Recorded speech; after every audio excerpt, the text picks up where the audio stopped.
তো আমরা চলো ভাইয়া তাহলে আজকে আমাদের ক্লাসে শুরু করে ফেলি। আমাদের আজকের ক্লাসের প্রথম যে টাইপ, আমি তোমাদেরকে অলওয়েজ টাইপ ভিত্তিক ভাবে পড়াই। আমাদের আজকের ক্লাসের প্রথম যে টাইপটা, সে টাইপটা হবে কি বলো দেখি? টাইপ 1। টাইপ 1টা হচ্ছে তাপমাত্রার বিভিন্ন স্কেল। তাপমাত্রার স্কেল, ঠিক আছে? তাপমাত্রার অনেকগুলো স্কেল আছে, তো ওটার মধ্যে তোমাদের মূলত লাগবে হলো তিনটা স্কেল। একটা হচ্ছে সেলসিয়াস, একটা হচ্ছে গিয়ে ফারেনহাইট, আর একটা কেলভিন। প্রত্যেকটা স্কেলের একটা উচ্চ স্থিরবিন্দু থাকে, একটা নিম্ন স্থিরবিন্দু থাকে। উচ্চ স্থিরবিন্দু কাকে বলে? যে যে তাপমাত্রাটায় পানি ফুটে, যেমন সেলসিয়াসের ক্ষেত্রে 100 ডিগ্রি সেন্টিগ্রেড তাপমাত্রায় পানি ফুটে, সেলসিয়াসের ক্ষেত্রে আমরা কি বলবো? উচ্চ স্থিরবিন্দুটা হবে 100। নিম্ন স্থিরবিন্দু হচ্ছে যে তাপমাত্রায় বরফ গলে, সেলসিয়াসের ক্ষেত্রে এই ভ্যালুটা হচ্ছে 0। এখন রুল হলো উচ্চ স্থিরবিন্দু মাইনাস নিম্ন স্থিরবিন্দু। ফারেনহাইটের ক্ষেত্রে উচ্চ স্থিরবিন্দুটা হচ্ছে 212, তাহলে নিচে কত হবে? 212 হবে। আর নিম্ন স্থিরবিন্দুটা হচ্ছে 32, তাহলে নিচে কত হবে? 32 হবে। ঠিক আছে? কেলভিনের ক্ষেত্রে উচ্চ স্থিরবিন্দুটা হচ্ছে 373, নিম্ন স্থিরবিন্দুটা হচ্ছে 273। এরপরে কি করবা? মাইনাস দিয়ে নিম্ন স্থিরবিন্দু, মাইনাস দিয়ে নিম্ন স্থিরবিন্দু, মাইনাস দিয়ে নিম্ন স্থিরবিন্দু। এটা হচ্ছে আমাদের কাঙ্ক্ষিত ফর্মুলা, যেটা দিয়ে আজকে ম্যাথ করব। সো ব্যাপারটাকে আমরা এইভাবে বলতে পারি যে C/100 is equal to f minus 32 by 180 is equal to k minus 273 divided by। তাহলে আমরা যদি পুরোটাকে 20 দিয়ে কাটাকাটি করে ফেলি, so C/5 is equal to f minus 32 by 9 is equal to k minus 273 by, আমরা 20 দিয়ে কাটাকাটি করছি, এবং এরপরে যে সূত্রটা আমাদের বের হলো, এই সূত্রটা কিন্তু আমাদেরকে মুখস্থ রাখতে হবে। তো আরেকবার তোমাদের কাছে কনফার্মেশন নিতে চাই যে আমার ভয়েসটা ক্লিয়ার কিনা এবং লেখাটা ক্লিয়ারলি দেখতে পাচ্ছ কিনা। আরেকবার আমাকে হচ্ছে কনফার্ম করো।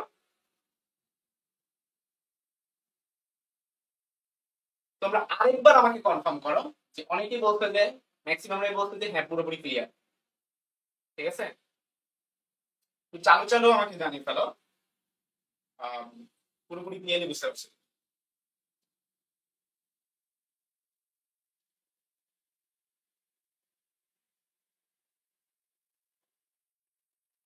তাহলে প্রথম টাইপটা আসলে কি ছিল? জাস্ট তাপমাত্রার যে স্কেলগুলো আছে না, সেই স্কেলগুলো নিয়ে। এখন দেখবা এইটার উপর ছোট ছোট অনেক এমসিকিউ জিএসটি তে আসছে, এগ্রিতে আসছে। ঠিক আছে? মানে জিএসটি আগের ভার্সিটি গুলা। তো তোমরা দেখবা শুধুমাত্র জিএসটি কিন্তু খুব বেশি একটা প্রশ্ন নাই, শুধুমাত্র জিএসটি খুব বেশি একটা প্রশ্ন, এর জন্য আমরা বিগত প্রশ্নগুলো সলভ করব। আবার শুধুমাত্র এগ্রিও খুব একটা প্রশ্ন নাই, কারণ বিগত 5 বছরে তুমি তাপগতিবিদ্যা থেকে কয়টা তুমি জিএসটি প্রশ্ন পাবা? হ্যাঁ, 5 বছরে প্রতি বছর যদি দুইটা করেও আসে, দুইটাও আসে না, একটা একটা দুইটা করে যদিও আসে, 5 বছর তুমি পাবা 10টা প্রশ্ন। তো আমি কি তোমার মাত্র 10টা পড়াবো? হ্যাঁ, জীবনও না। তো তোমার আমি নিশ্চয় পুরান প্রশ্নগুলো পড়াবো, তাই না? অর্থাৎ আগে জিএসটি, আগে এগ্রিতে যে প্রশ্নগুলো ছিল সেগুলো তোমাদেরকে পড়াবো, তাই না? আচ্ছা, ওকে। তো এই জন্য দেখবা কিছু কিছু প্রশ্ন থাকবে আমাদের ক্যালকুলেটর ব্যবহার করতে হবে, অর্থাৎ তুমি ক্যালকুলেটর ছাড়া করতে পারবে না। এরকম কিছু কিছু থাকবে যে তুমি ক্যালকুলেটর লাগবে, কিছু কিছু থাকবে, ওগুলো নিয়ে কিন্তু তুমি প্যারেশানি হবে না। ঠিক আছে? ওগুলো নিয়ে কোনোভাবে প্যারেশানি হওয়া যাবে না, কিছু কিছু প্রশ্ন থাকবে ক্যালকুলেটর লাগবে। ঠিক আছে? তো তারপর হচ্ছে আমি চেষ্টা করতেছি ক্যালকুলেটর লাগবে না এমন গুলোই ম্যাক্সিমাম হচ্ছে প্রশ্ন নিয়ে আসছি। ঠিক আছে? আচ্ছা, তো তোমরা হচ্ছে ম্যাক্সিমামই বলছো যে পুরোপুরি। আচ্ছা, ঠিক আছে। একটা বছর রোটেট করলে ফুল স্ক্রিন আসে না কেন? রোটেট করলে অবশ্যই ফুল স্ক্রিন আসবে। তুমি তোমার হচ্ছে যে এই রোটেটের অপশনটা নিশ্চয়ই তোমার লক করা আছে এর জন্য। ঠিক আছে? তো আমরা টাইপ 1 মধ্যে যেই সূত্রটা জানা জরুরি ছিল সেই সূত্রটা জেনে ফেললাম। এখন চলো টাইপ 1 এর ম্যাথ করি। প্রথম যে প্রশ্নটা, কোন তাপমাত্রায় কেলভিন ও ফারেনহাইট স্কেলে একই পাঠ পাওয়া যায়? কেলভিন এবং ফারেনহাইটে একই পাঠ পাওয়া যায়। এটা মিনিংটা কি? এটা মিনিংটা হচ্ছে K ইজ ইকুয়াল টু, ওকে। তো এটার জন্য আমরা ফর্মুলা কি জানি? জানি যে আমরা -32 divided by 9 is equal to k - 273 divided by. এখন f এর জায়গায় তুমি k বসায় দিবা বা k এর জায়গায় তুমি 1 বসায় দিবা। ঠিক আছে, অথবা আরেকটা কাজ করতে পারো, এটা তুমি মনে মনে x ধরতে পারো। তাহলে কি হবে, x - 32 ডিভাইডেড বাই 9 সমান সমান x - 273 ডিভাইডেড বাই 5। এখন তুমি এটা ক্যালকুলেশন করতে গেলে তোমার অনেক সময় লাগবে, অনেক সময় লাগবে। তো এই ক্ষেত্রে বুদ্ধিটা হচ্ছে তুমি মুখস্থ রাখবে। কিছু কিছু প্রশ্ন তোমার মেডিকেলের জন্য মুখস্থ করছে, তাই না? তো এটা এরকম একটা প্রশ্ন, এটা আনসার হচ্ছে 574.25। 574.25 এই আনসারটা মুখস্থ রাখবা। কেন মুখস্থ রাখবা আমি বলি, এটা ক্যালকুলেশন করতে গেলে তোমার অবস্থা খারাপ হয়ে যাবে, তোমার অনেক সময় লাগবে, অনেক গুণ ভাগ আছে, কোনাগুনি গুণ করে দেখো, তোমার যথেষ্ট সময় লাগবে। সো এটা মুখস্থ করাটাই বেটার। এটা তোমরা মেডিকেল জন্য মুখস্থ করছে, সো মুখস্থ করে ফেলো। কেলভিন এবং ফারেনহাইটের কোন তাপমাত্রার সমান হয়? 574.25 কেলভিন তাপমাত্রার সমান হয়। ঠিক আছে, আমরা 2 নম্বর প্রশ্নে যাব, সেটা হচ্ছে ত্রুটি। তো ত্রুটি হচ্ছে টাইপ 2। তো এই যে টাইপ 1 শিখলাম, এটার উপর অনেকগুলো ম্যাথ সামনে আছে। হ্যাঁ, এগুলোর মধ্যে অনেকগুলো হচ্ছে তোমাদের SW হিসেবে থাকবে, মানে প্র্যাকটিস প্রবলেম যাকে বলে, তোমাদের জন্য কিছু প্র্যাকটিস প্রবলেম থাকবে সামনে আছে। ঠিক আছে, তো আমি একটা থেকে একটা করাইছি, চলো আরেকটা করাই। এখানে প্রশ্ন দেখো, এক কাপ পানির তাপমাত্রা 100 ডিগ্রি থেকে 35 ডিগ্রিতে নামানো হলো, ফারেনহাইট স্কেলের পরিবর্তনটা কত? 100 ডিগ্রি সেলসিয়াস থেকে 35 ডিগ্রি সেলসিয়াসে নামানো হলো। তো যদি এরকম পরিবর্তন দিয়ে দেয়, তাপমাত্রার পরিবর্তন দিয়ে দেয়, সেই ক্ষেত্রে তুমি দুইটা স্টেপে অঙ্কটা সলভ করতে পারো। প্রথম স্টেপটা একটু বড়, ওইটা আমরা শিখবো না, কারণ তোমাদের কোনো ডিটেল নেই। যদি রিটেন থাকতো রিটেনের জন্য শিখতাম, যদি ঢাকা বিশ্ববিদ্যালয়ের জন্য হতো রিটেনের জন্য শিখতাম। তোমরা যত শর্টকাটে পারো সলভ করো। এটা চলো শর্টকাটে সলভ করি, এটা আমরা কোনো বিস্তারিত নিয়মটা শুনবো না, এটা দুটা নিয়ম আছে, আমরা শর্টকাটটা শিখবো। শর্টকাটটা সূত্রটা হচ্ছে ডেল সি বাই 100, বা তুমি 5 বলতে পারো, হ্যাঁ, ডেল সি বাই 100, তারপরে কত ইজ ইকুয়াল টু, মানে উপরে আমাদের কি ছিল, সি মাইনাস 0 ছিল না, সেই সি মাইনাস 0 জায়গায় তুমি ডেল সি লিখবে। মাইনাস 32 ছিল না, মাইনাস 32 এর জায়গায় ডেল এফ লিখবে, ডেল এফ লিখবে। তারপরে কি ছিল, কে মাইনাস 273 ছিল না, ওখানে তুমি ডেল কে লিখবে, তাহলে ডেল কে লিখবে। এই হচ্ছে আমাদের ফর্মুলা। কিসের ফর্মুলা? এটা যদি তাপমাত্রার পরিবর্তন দিয়ে, যেমন এখানে পরিবর্তনটা দিয়ে দিচ্ছে 100 ডিগ্রি থেকে 35 ডিগ্রি, তাহলে পরিবর্তনটা কত, 65 ডিগ্রি। ঠিক আছে, এখন এটা কি, যদি সেলসিয়াস দেওয়া থাকে তাহলে সেলসিয়াস দিয়ে করবা, যদি কেলভিন দেওয়া থাকে তুমি কেলভিন দিয়ে করবা। ঠিক আছে, আমরা সেলসিয়াস ধরে করি। সেলসিয়াস হলে, সেলসিয়াস হলে কি হয় বলো দেখি, 135 এর বিয়োগফল কত, 65। তাহলে ডেল সি এর মান হবে কি 65, 65 ভাগ 100, কি বের করতে বলছে, ফারেনহাইটে বের করতে বলছে। তাহলে ডেল এফ বাই 180, তাহলে ডেল এফ বাই 180। এটা এখন কি করো, 20 দিয়ে কাটাকাটি করো, 20 দিয়ে কাটাকাটি করলে এখানে 5 হয়, এখানে 9। ঠিক আছে, আবার 5 আর 65 কাটাকাটি যায়, 10 আর 3 13, তাহলে ডেল এফ এর মানটা আমার আসতেছে 13 গুণন 9। তুমি 13 নম্বর যে মুখস্থ করতে পারো, অথবা এমনি করতে পারো, 3 ও 7 7 ভাগ থেকে 2, 9 দিয়ে কত 17, 117 আসবে। এই যে 117 কিন্তু আমাদের অপশনে আছে। সো সঠিক উত্তরটা আমরা পেয়ে গেলাম 117 ডিগ্রি ফারেনহাইট, অর্থাৎ এইখানে সেলসিয়াস আছে। এখন সার্বিক প্রশ্ন চেঞ্জ করে দেয়, যদি বলে যে কেলভিন, তখন ম্যাথটা কেমনে করব? এই জন্য আমি দুইভাবে করে দিচ্ছি, একটা হচ্ছে সেলসিয়াস বলে, আর হচ্ছে কেলভিন। ঠিক আছে, কেলভিন বলে তখন ম্যাথটা কেমনে করব? তখন তার মানে তারে ডেল কি এর মানটা দিয়ে দিছে, তো দেন তোমাকে কি করতে হবে, ডেল এফ এর মান বের করতে হবে।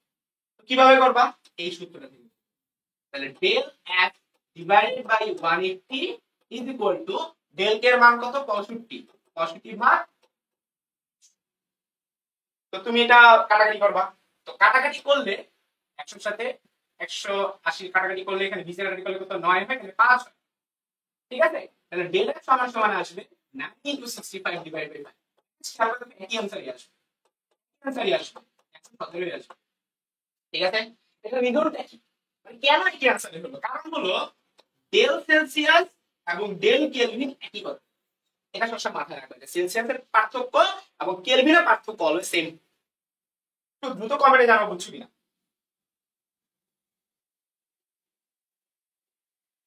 একটু দ্রুত তোমরা কমেন্টে জানাও পুরোপুরি বুঝতে পারছো কিনা ভাইয়ারা। আচ্ছা, তোমরা বলতেছো কি ঝাপসা? আচ্ছা দাঁড়াও, আমি তাহলে হচ্ছে আর একটু ফোকাস করি, হ্যাঁ। আচ্ছা, আমি তাহলে হচ্ছে আর একটু ফোকাস করি।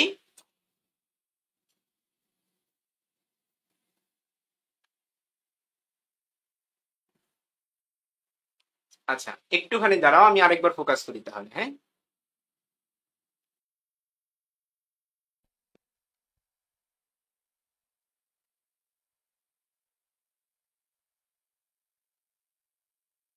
এবার দেখো তো ক্লিয়ার কিনা। এখন আমি ফোকাস করছি, এবার আশা করি পুরোপুরি ক্লিয়ার। হ্যাঁ, আমার আসলে ফোকাসটা একটু অন্যরকম সাইডে চলে গেছিল। এখন তোমরা আরো ক্লিয়ার দেখতেছো আশা করি। ঠিক আছে, সো এই ছিল। আমি তারপর একটু তোমাদের কমেন্টগুলো দেখি। ভাই মেডিকেলের মতো কি বইয়ে লাইন বাই লাইন পড়তে হবে? না, মেডিকেলের মতো বইয়ে লাইন বাই লাইন পড়া লাগবে না। তোমরা ম্যাথ করবা, ঢাকা বিশ্ববিদ্যালয়ের মতো প্রিপারেশন নিবা, বেশি বেশি করে ম্যাথ করবা। ঠিক আছে ভাইয়া? আচ্ছা আচ্ছা, তোমরা বলতেছো যে ব্রাইটনেসটা কমাইতে, ফাইন। এখনকে কি ক্লিয়ার আছে কিনা? এখন তোমরা ক্লিয়ার দেখতে পাচ্ছ? একটু দ্রুত কমেন্টে জানিয়ে ফেলো, একটু দ্রুত ভাইয়া কমেন্টে জানিয়ে ফেলো। আমি ব্রাইটনেস আরো কমাই দিচ্ছি।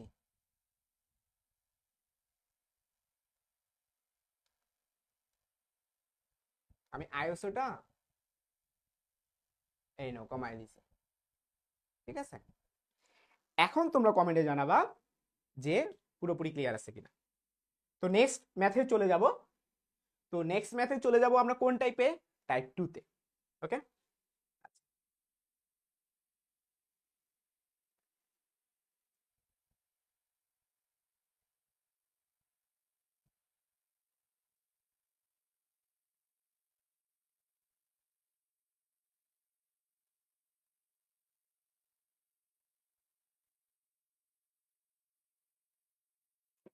আচ্ছা একটুখানি ওয়েট করো ভাইয়া। আমি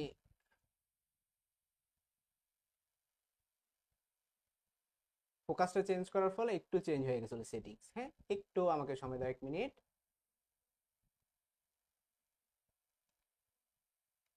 you'll be streaming.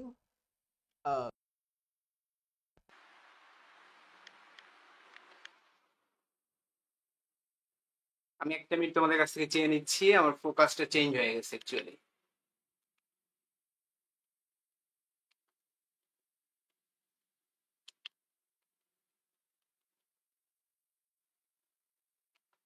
Focus mode.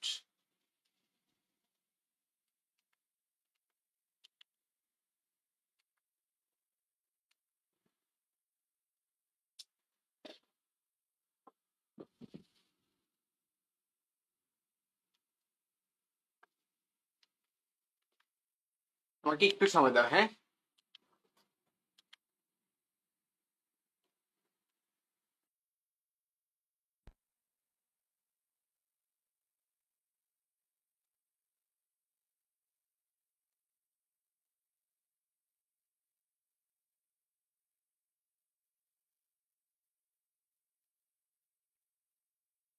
Manual exposure. হঠাৎ কি হলো? সেটিংসটা চেঞ্জ হয়ে গেল। Shutter priority.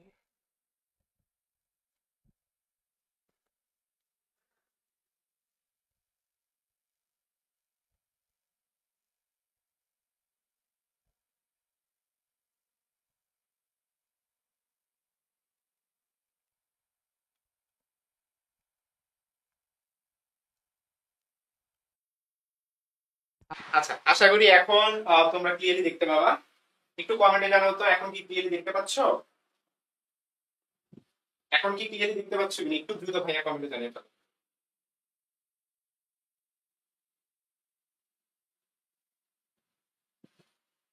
সাউন্ড আসতেছে হালকা।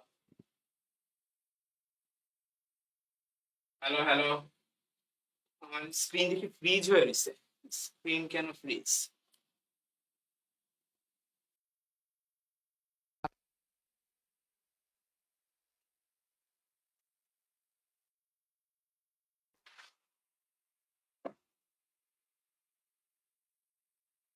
আচ্ছা, তোমরা কি আমার মুভমেন্ট দেখতে পাচ্ছো? এখানে তো কোনো মুভমেন্টই হচ্ছে না। প্রবলেম।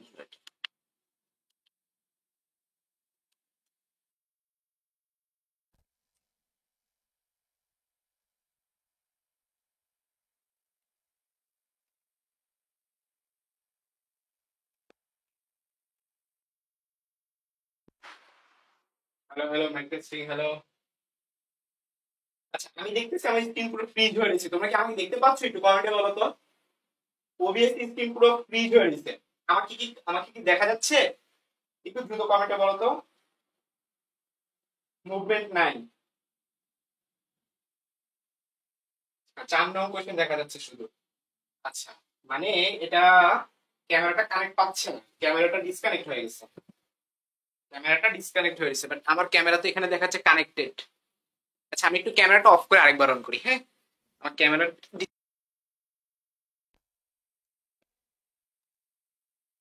আমাকে একটু সময় দাও, হ্যাঁ? আমার ক্যামেরাটা আসলে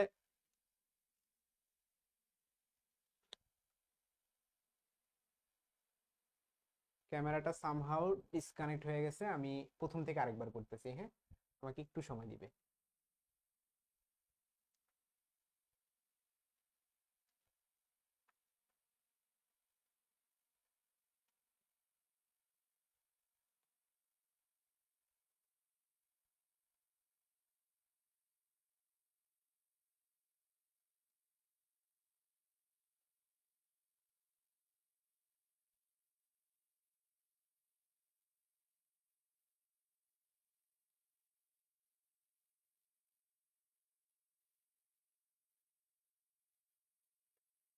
হ্যাঁ আমাকে একটু সময় দাও, আমি ক্যামেরাটা সেট করতেছি, হ্যাঁ? আশা করি এবার পারবো।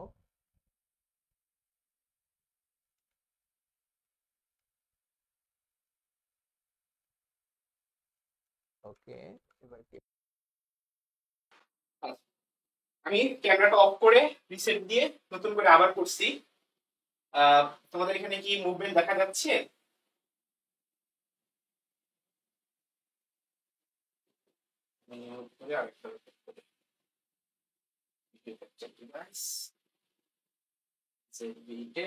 ওকে, আচ্ছা এখন বলো তো আমাকে কি দেখা যাচ্ছে? এটা ক্যামেরা সেটিংস এর প্রবলেম হয়েছিল আর কি, হ্যাঁ? ক্যামেরাটা ডিসকানেক্ট হয়ে গেছিল।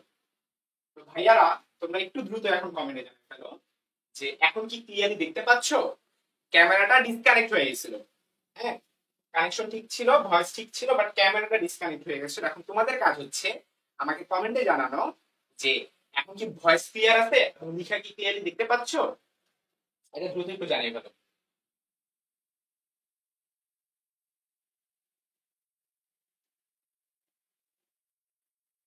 আচ্ছা এখন তোমরা বলছো যে হ্যাঁ ঠিক আছে ঠিক আছে। আচ্ছা ঠিক আছে, আরো সুন্দর করা যেত বাট সময় নেই, ক্যামেরাটা কেন জানি সামহাউ ডিসকানেক্ট হয়ে সব সেটিংস চলে গেছে আর কি। তো আমি নতুন করে আরেকবার কানেক্ট করছি। তো তোমরা যেহেতু বলছো হ্যাঁ পুরোপুরি ঠিক আছে, so we are going to continue. এখন খেয়াল করো, আমি কিন্তু টোটাল কয়টা ম্যাথ করেছি? দুইটা ম্যাথ করেছি, হ্যাঁ? দুইটা কিসের ম্যাথ ছিল? ছিল হচ্ছে তাপমাত্রা যে স্কেল আছে সেই স্কেল রিলেটেড ম্যাথ ছিল। এখন চলে যাবো আমরা 2 নম্বর ম্যাথে। এখন 2 নম্বর ম্যাথ যেতে গেলে আগে তোমাকে কনসেপ্টটা জানতে হবে, এবং সেই কনসেপ্টটা কি? সেই কনসেপ্টটা হচ্ছে টাইপ 2 এর কনসেপ্ট। টাইপ 2 এর নাম কি? ত্রুটিপূর্ণ থার্মোমিটার। এর নামটা কি দিব ভাইয়া? ত্রুটিপূর্ণ থার্মোমিটার। তো ধরো তোমার কাছে দুইটা থার্মোমিটার আছে, একটা হচ্ছে ভালো আর একটা হচ্ছে ত্রুটিপূর্ণ। তাহলে আমরা চলো চিত্র আঁকি। একটা হচ্ছে ভালো থার্মোমিটার এবং আরেকটা হচ্ছে ত্রুটিপূর্ণ থার্মোমিটার। তো এখন আমরা একটা সূত্র শিখব। সূত্রটা হচ্ছে ভালো থার্মোমিটার যে টেম্পারেচারটা আছে না, সেই টেম্পারেচারটা, তো টেম্পারেচার আবার বিভিন্ন রকম হতে পারে, সেলসিয়াস হতে পারে, ফারেনহাইট হতে পারে, কেলভিন হতে পারে। আমি আগে সেলসিয়াস দিয়ে শিখাই। তো সেলসিয়াস ভালো টেম্পারেচারে সেলসিয়াস ভ্যালুটা আমরা নিব। আর ত্রুটিপূর্ণ যে টেম্পারেচারটা থাকবে, ত্রুটিপূর্ণ যে টেম্পারেচারটা থাকবে সেটাকে আমরা মনে মনে টি ধরব। ঠিক আছে? ভালো যে থার্মোমিটার সেটা টেম্পারেচার আমরা সি ধরলাম, ত্রুটিপূর্ণটাকে আমরা টি ধরলাম। তারপর মাইনাস ভালো টেম্পারেচার নিম্ন স্থির বিন্দু বসাবো। কি বসাবো? নিম্ন স্থির বিন্দু। তো নিম্ন স্থির বিন্দু ভালো টেম্পারেচারটা কত হয়? ভালো থার্মোমিটারে 0 হয়, তাহলে এখানে হবে 0। তারপরে কি ছিল আমাদের? উচ্চ স্থির বিন্দু মাইনাস নিম্ন স্থির বিন্দু। তো ভালো থার্মোমিটারের উচ্চ স্থির বিন্দু কত? 100। এটা তোমরা সবাই জানো 100, হ্যাঁ? আর নিম্ন স্থির বিন্দু 0, তাহলে কি হবে? 100 minus equal to, equal to দিবা হচ্ছে ত্রুটিপূর্ণ যে থার্মোমিটার সেইটা ডাটা, মানে এটার মতো করি। এখানে মাইনাস দিয়ে কি ছিল? নিম্নস্থির বিন্দু না? তুমি এখানে নিম্নস্থির বিন্দু বসাবা। ক্লিয়ার? এখন ধরো ত্রুটিপূর্ণটা 0 না দেখাইয়া ধরো 2 দেখাইতেছে, ধরো আর 100 না দেখাইয়া ধরো 98 দেখাইতেছে। তাইলে তাইলে সূত্রে এখানে কি হবে? এখানে হবে -2 হবে। কি এখানে -0 ছিল নিম্নস্থির বিন্দু, এখানে তাহলে কত নিম্নস্থির বিন্দু ডিভাইডেড বাই উচ্চস্থির বিন্দু মাইনাস নিম্নস্থির বিন্দু। এখানেও সেম, উচ্চস্থির বিন্দু মাইনাস নিম্নস্থির বিন্দু। উচ্চস্থির বিন্দুটা কত? ত্রুটিপূর্ণ থার্মোমিটার উচ্চস্থির বিন্দুটা ধরে নাও 98, এক এক অঙ্কে এক এক রকম ভ্যালু দেওয়া থাকে। তাহলে আমরা 98 লিখবো মাইনাস ত্রুটিপূর্ণ থার্মোমিটারে নিম্নস্থির বিন্দুটা কত? ধরে নাও 2, 0 জায়গায় 2 হলো, তাহলে এখানে হবে 2। কোনাকুনি গুণটুন করে তুমি সঠিক উত্তরটা পেয়ে যাবে। ধরো টি দিয়ে দিবি সি বের করতে বলবে বা সি দিয়ে দিবি টি বের করতে বলবে। আবার এমন হইতে পারে যে সি এবং টি দুইটা পরস্পর সমান। তো চলো আমরা ম্যাথ করি, ম্যাথ করলে পুরোপুরি ক্লিয়ার হবে। দেখো এখানে যে প্রশ্নটা দেওয়া হয়েছে, প্রশ্নটা হচ্ছে একটি ত্রুটিপূর্ণ ভাবে দাগাঙ্কিত থার্মোমিটার স্বাভাবিক চাপে গলিত বরফে 5 ডিগ্রি সেলসিয়াস ও ফুটন্ত পানিতে 95 ডিগ্রি সেলসিয়াস পারতে। মানে ব্যাপারটা হলো যে হওয়ার কথা 0 কিন্তু সে দেখাবে 5। এটা কিন্তু ভুল, এটাই কিন্তু ত্রুটিপূর্ণ। হওয়ার কথা 0 সে দেখাচ্ছে, হওয়ার কথা 100, ফুটন্ত পানিতে কত হওয়ার কথা 100 কিন্তু দেখাচ্ছে 95। তাহলে হওয়ার কথা 100 কিন্তু দেখাচ্ছে 95। তারপর কি বলতে কত ডিগ্রি সেলসিয়াস তাপমাত্রায় থার্মোমিটারটি সঠিক পাঠ দিবে। থার্মোমিটার সঠিক পাঠ দিবে মানে কি? মানে টি এর মান আর সি এর মান সমান হবে। দেখো সি হচ্ছে কত ডিগ্রি সেলসিয়াস তাপমাত্রায়, টিটা হচ্ছে ত্রুটিপূর্ণ থার্মোমিটারের পাঠটা। ওনারাই বললে দিতে কত তাপমাত্রায় টি আর সি সমান হবে। তো আমরা তো ফর্মুলা জানি, ফর্মুলাটা কি? ফর্মুলাটা হচ্ছে সি মাইনাস অরিজিনাল ভ্যালুগুলো। অরিজিনাল ভ্যালু মানে কি? নিম্নস্থির বিন্দু ডিভাইডেড বাই উচ্চস্থির বিন্দু মাইনাস নিম্নস্থির বিন্দু। আর ত্রুটিপূর্ণ থার্মোমিটারের ক্ষেত্রে টি হবে, বাট আমরা তো বলছি টি আর সি তো সমান, ঠিক আছে? আমি লিখি টি মাইনাস নিম্নস্থির বিন্দুটা ত্রুটিপূর্ণ থার্মোমিটারে কত 5, এই যে 5, এই 5 তারপর কত হবে 95 মাইনাস 5। তো টি আর টি পরস্পর সমান। তাহলে আমরা ব্যাপারটা কিভাবে লিখতে পারি? যে সি এর জায়গায় টি লিখতে পারি, T by 100 is equal to T minus 5 by 90। তো কাটাকাটি যদি করো এখানে 10 হবে এখানে 9 হবে, তার মানে 90 সমান সমান 10t মাইনাস 50। এই পাশ থেকে এই পাশে নাও, তাহলে t সমান সমান আসবে 50। সো সঠিক উত্তরটা আমি পেয়ে গেলাম 50। তোমরা একটু কমেন্টে জানাও তো বুঝছো কিনা, কমেন্টে দ্রুত জানিয়ে ফেলো এই आंसरটা বুঝতে পারছো কিনা। এটা आंसरটা কত হবে? 50। চালু চালু কমেন্টে জানিয়ে ফেলো এই ম্যাথটা বুঝতে পারছো কিনা। চালু চালু। আচ্ছা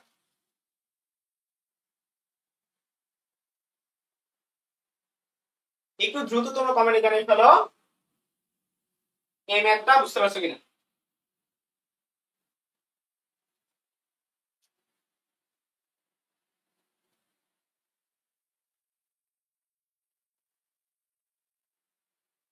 একটু দ্রুত দ্রুত কমেন্টে জানিয়ে ফেলো বুঝতে পারছো কিনা। আমি আইএসও আরো কমাই দিচ্ছি, হ্যাঁ আইএসও আমি আরো কমাই দিচ্ছি। তোমরা যারা বলছো যে টেম্পারেচার এই এটা বেশি, আমি আইএসওটা আরো কমাই দিচ্ছি, ঠিক আছে? ভাইয়ারা একটু দ্রুত কমেন্টে জানিয়ে ফেলো পুরোপুরি ভাবে বুঝতে পারছো কিনা। আচ্ছা সবাই বলতেছো যে হ্যাঁ ভাইয়া বুঝতে পারছি। একটু দ্রুত ভাইয়া কমেন্টে জানাও। আমি ব্রাইটনেসটা কমাই দিছি, ঠিক আছে?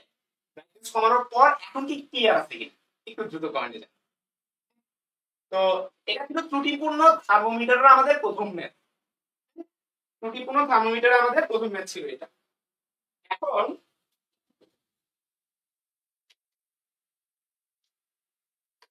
এখন আমরা পরবর্তী ম্যাথে চলে যাব, বাট তার আগে আরেকবার এনশিওর করে নেই যে পুরোপুরি ক্লিয়ার আছে।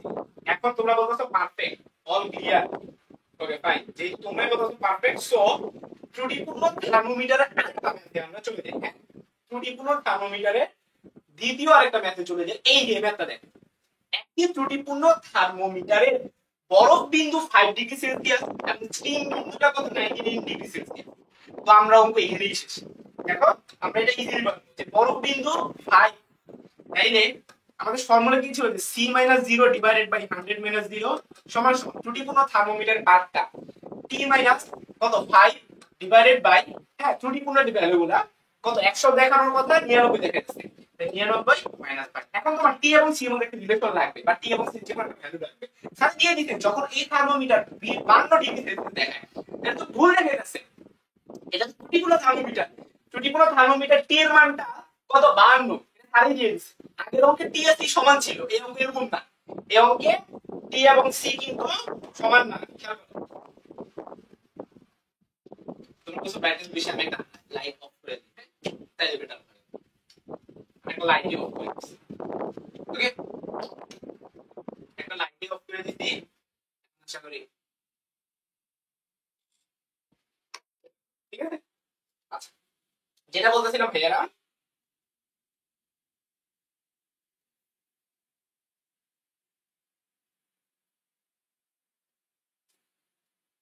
সাউন্ড ঠিক নাই, সাউন্ডের প্রবলেম। হ্যাঁ, নয়েজ আসতেছে এবার। আচ্ছা ঠিক আছে, আশা করি এখন নয়েজ আসবে না। Hello hello. আচ্ছা, অডিও ইনপুট ক্যাপচার এনভিডিআই দেওয়া আছে, ওকে ঠিক আছে। তো ভাইয়ারা, এখন আমরা হচ্ছে পরবর্তী ম্যাথে চলে যাচ্ছি। তো তোমরা আশা করি এটার কনসেপ্টটা পুরোপুরি ক্লিয়ারলি বুঝে ফেলছো, যে যদি কোনো একটা ত্রুটিপূর্ণ থার্মোমিটার টেম্পারেচারটা দিয়ে দেয়, সেটাই হবে আমাদের টি এর মান, এবং সেই টি এর মানটা দিয়ে দিচ্ছে হচ্ছে 52 ডিগ্রি। ক্লিয়ার? এখন তোমার কাজ কি ক্যালকুলেশন করা। তো কি করবা, কোনাকুনি গুণটুন করবা। C by 100 is equal to T minus 5 divide 99 minus 5 করলে কত হয়, 94 হয়। ঠিক আছে, এখন তোমার কাজ হচ্ছে এটা কোনাকুনি গুণটুন করে মানটা বের করা। ঠিক আছে, তুমি তো টি এর মান জানো 52, তাহলে এখানে 52 বসায় দাও, এখানে 52 বসায় দাও, অঙ্ক তো এখানেই শেষ। ঠিক আছে, তাহলে সি বাই 100 সমান সমান 52 থেকে 5 চলে গেলে 47 হয়। হ্যাঁ, 47 আর 47 আর 94, 47 আর 94 তো তুমি জানোই, দুই দিয়ে কাটাকাটি করলে হয়ে যায়, নিচে 2 এখানে 1, তাহলে সি সমান সমান কত হবে, 100/2। ঠিক আছে, 100/2 মানে কত, 50। এখন এটা যে আমি বের করলাম, এটা তো সেলসিয়াসে বের করছি, বাট আর অপশন গুলো দিতে হলো ফারেনহাইটে। তো সেলসিয়াসে ফারেনহাইটে তো কোনো ব্যাপারই না। আমরা সবাই জানি যে সি বাই 5 সমান সমান f মাইনাস 32/9। ঠিক আছে, তাহলে সি এর জায়গায় 50 বসে দাও, 50 ভাগ 5 করলে 10 হয়, তাহলে 10 সমান সমান f মাইনাস 32/9। কোনাকুনি গুণ টুন করলেই তুমি সঠিক উত্তরটা পেয়ে যাবে। ঠিক আছে, এই দেখো, কোনাকুনি গুণ যদি আমি করি, f মাইনাস 32 সমান সমান কত, 90। তাহলে f এর মান কত আসে, 90 আর 32 যোগ করলে 122 হয়। এটা তো অপশনে আছে কিনা, হ্যাঁ 122 ডিগ্রি ফারেনহাইট কিন্তু অপশনে আছে। সো এটাই হবে আমাদের কারেক্ট আনসার। ঠিক আছে, তো একটু দ্রুত কমেন্টে জানাও বুঝছো কিনা। ওকে, হ্যাঁ ভাইয়া বলবো ফ্যান অফ করেন, হ্যাঁ ভাইয়া ফ্যান অফ করে দিছি, ফ্যানের কারণে আওয়াজ হচ্ছিল। এই মানে কি আজকে নয়েজ ক্যান্সেল করতে পারতেছে না, মানে আমরা যে মাইকটা ইউজ করি এটা নয়েজ ক্যান্সেল করে, বাট আজকে কেন জানি নয়েজ ক্যান্সেল করতে পারতেছে না, ফ্যানের বাতাসটাকে নয়েজ হিসাবে নিচ্ছে, অন্যান্য দিন এরকম করতো না, সেই জন্য আমি ফ্যানটাই বন্ধ করে দিছি। ঠিক আছে, একটু গামাবো। যাই হোক, কোন তাপমাত্রা সেন্টিগ্রেড এবং ফারেনহাইট পরস্পর সমান, এটা তুমি ম্যাথ করবা না, এটা তোমার মেডিকেলের জন্য মুখস্থ করছিলাম। বলো দেখি, -40 ডিগ্রি। ঠিক আছে, কোন তাপমাত্রায় ফারেনহাইট এবং সেন্টিগ্রেড সমান -40। ওকে, তাহলে আমরা এখান থেকে বিদায় নিব, টাইপ 1 টাইপ 2 থেকে বিদায় নিব। বিদায় নিয়ে চলে যাব কোন টাইপে বলো দেখি, চলে যাব হচ্ছে তাপগতিবিদ্যার প্রথম সূত্র, অর্থাৎ টাইপ 3। তোমাদের টাইপ 3 কি বলা হয়েছে, তাপগতিবিদ্যার প্রথম সূত্র, তাপগতিবিদ্যার প্রথম সূত্র। এই সূত্রে বলা হয়েছে যে ডিকিউ সমান সমান ডিইউ প্লাস ডিডব্লিউ। তো চলো পরিচয়গুলো শিখি। ডিকিউ মানে হলো তাপের পরিবর্তন, ডিইউ মানে হলো অভ্যন্তরীণ শক্তি পরিবর্তন, আর ডিডব্লিউ মানে হচ্ছে কৃত কাজ। এখন তাপের পরিবর্তন দুই রকম হতে পারে, একটা হচ্ছে পজিটিভ হতে পারে, আর একটা নেগেটিভ হতে পারে। পজিটিভ হবে যখন কোন একটা সিস্টেম তাপ গ্রহণ করবে। ঠিক আছে, তাহলে এইভাবে বলবা, গ্রহণ করলে ডিকিউটা পজিটিভ, আর যদি তাপ বর্জন করে তখন ডিকিউটা হবে নেগেটিভ। মনে থাকবে। এবার আসলে ডিইউ, ডিইউ মানে কি, অভ্যন্তরীণ শক্তি পরিবর্তন। এখন অভ্যন্তরীণ শক্তি কার সাথে রিলেটেড, গতি শক্তির সাথে রিলেটেড। ঠিক আছে, আমাদের ভিতরের গতি শক্তিটাই অভ্যন্তরীণ শক্তি। তাহলে গতি শক্তির ফর্মুলা কি ছিল, 3/2, মনে আছে, টি। তার মানে ই এর সাথে টি এর সম্পর্কটা সমানুপাতিক। তো তোমার টেম্পারেচার যদি বাড়ে তাহলে তোমার গতি শক্তি বাড়বে, তার মানে টেম্পারেচার বাড়লে তোমার অভ্যন্তরীণ শক্তির পরিবর্তনটাও বাড়বে। ঠিক আছে, মানে টেম্পারেচারের সাথে অভ্যন্তরীণ শক্তির একবার রিলেশন। এখন তুমি বলতো ডিউ তাহলে কখন পজিটিভ হবে? যখন টেম্পারেচারটা বাড়বে তখন ডিউটা পজিটিভ হবে, অর্থাৎ যখন গরম হবে। যখন কোন একটা সিস্টেম ঠান্ডা হয়ে যাবে তখন টেম্পারেচারটা কি কমে যাবে, ঠিক আছে? এবং টেম্পারেচার কমে গেলে ডিউটা নেগেটিভ হয়ে যাবে। এবার আসো কৃত কাজ। আমরা যখন নিচ থেকে কোনো কাজ করি ওই কাজটা ভালো লাগে। তুমি যদি নিচ থেকে পড়াশোনা করো তোমার ওই পড়াশোনাটা ভালো লাগবে, কিন্তু তুমি যদি তোমার উপর চাপ প্রয়োগ করে কোনো পড়াশোনা করানো হয়, তোমার আব্বু আম্মু যে কেউ করাক, তোমার ওই পড়াশোনাটা ভালো লাগবে না। সো নিচ থেকে কাজ করলে সেটা পজিটিভ, আর সিস্টেমের উপর কাজ করলে সেটা নেগেটিভ। তাহলে আমরা এইভাবে বলবো কখন পজিটিভ হবে? সিস্টেম নিজে কাজ করলে। কি হবে? সিস্টেম নিজে কাজ করলে, ঠিক আছে? সিস্টেম নিজে কাজ করলে হবে পজিটিভ, আর সিস্টেম এর উপর কাজ করলে, সিস্টেম এর উপর কাজ করলে সেটা হবে নেগেটিভ। এর মাধ্যমে আমার তাপগতিবিদ্যার প্রথম সূত্র শেখানো শেষ। এখন আমরা যে কাজটা করবো, আমরা এটার রিলেটেড কোশ্চেন গুলো সলভ করবো, ঠিক আছে? তো তাপগতিবিদ্যার প্রথম সূত্র অনুসারে এখানে আমরা কোনটা পাবো? দেখো আমরা ফর্মুলা কি জানি, ডেল কিউ সমান সমান ডেল ইউ প্লাস কি ছিল ডেল ডাব্লিউ। তার মানে এগুলোর প্রত্যেকটা যদি তুমি ডিটেইলস শিখতে যাও তখন তুমি দেখবা যে তোমার জে নামক একটা কনসেপ্ট চলে আসছে। জে মানে কি? যেটা হচ্ছে ক্যালোরির সাথে তোমার জুলের একটা সম্পর্ক ক্রিয়েট করে, ঠিক আছে? ক্যালোরির সাথে জুলের একটা সম্পর্ক ক্রিয়েট করে থাকে, যে তোমার ক্যালোরি এবং এখানে যে জুল সেটার যে অনুপাতটা সেটাই হচ্ছে কি জি, ঠিক আছে? তো তার মানে জে সমান সমান ক্যালোরি ডিভাইডেড বাই কি ক্যালোরি ডিভাইডেড বাই জুল, সেটা आंसर হবে অপশন বি। তারপরে প্রশ্ন এখন যদি আমরা সলভ করতে যাই, বলো দেখি এর आंसर কি হবে? এটা তোমরা মেডিকেলে গুলো পড়ছো, এটা आंसरটা বলো দেখি কমেন্টে। কে কে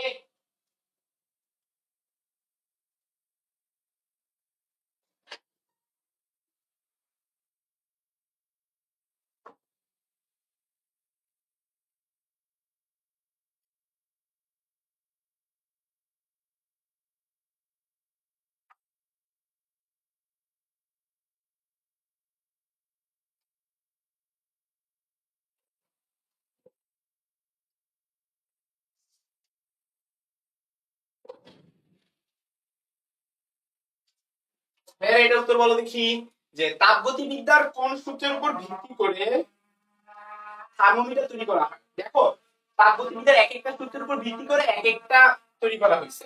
আচ্ছা আজানের আমরা একটা ছোট্ট একটা ব্রেক নিব, হ্যাঁ আজানের ব্রেক।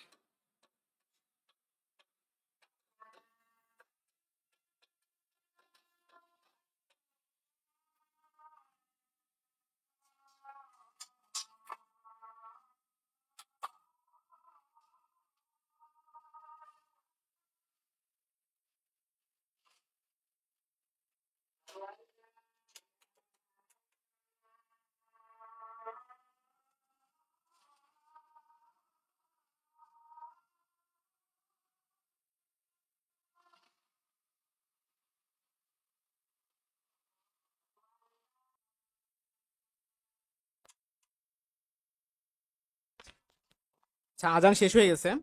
তো তোমাদের অ্যাকচুয়ালি এটা কিন্তু একটা মেডিকেলের একটা প্রশ্ন ছিল। তো আমরা এখন শিখবো যে তাপগতিবিদ্যার কোন সূত্র থেকে কি যন্ত্র আসলে আবিষ্কার করা হয়েছে, ঠিক আছে? তোমরা কিন্তু চলে যাও না, ঠিক আছে? তোমাদের একটা বদভ্যাস হলো হালকা একটু ব্রেক দিলেই চলে যাও। একটু লাইভ ক্লাস কইরো, হ্যাঁ লাইভ ক্লাস করলে টরলে প্রশ্ন প্রশ্ন করা যায়, অনেক কিছু এক্সট্রা শিখা যায়। আচ্ছা ক্লাস পিডিএফ কি দেওয়া হবে? হ্যাঁ আচ্ছা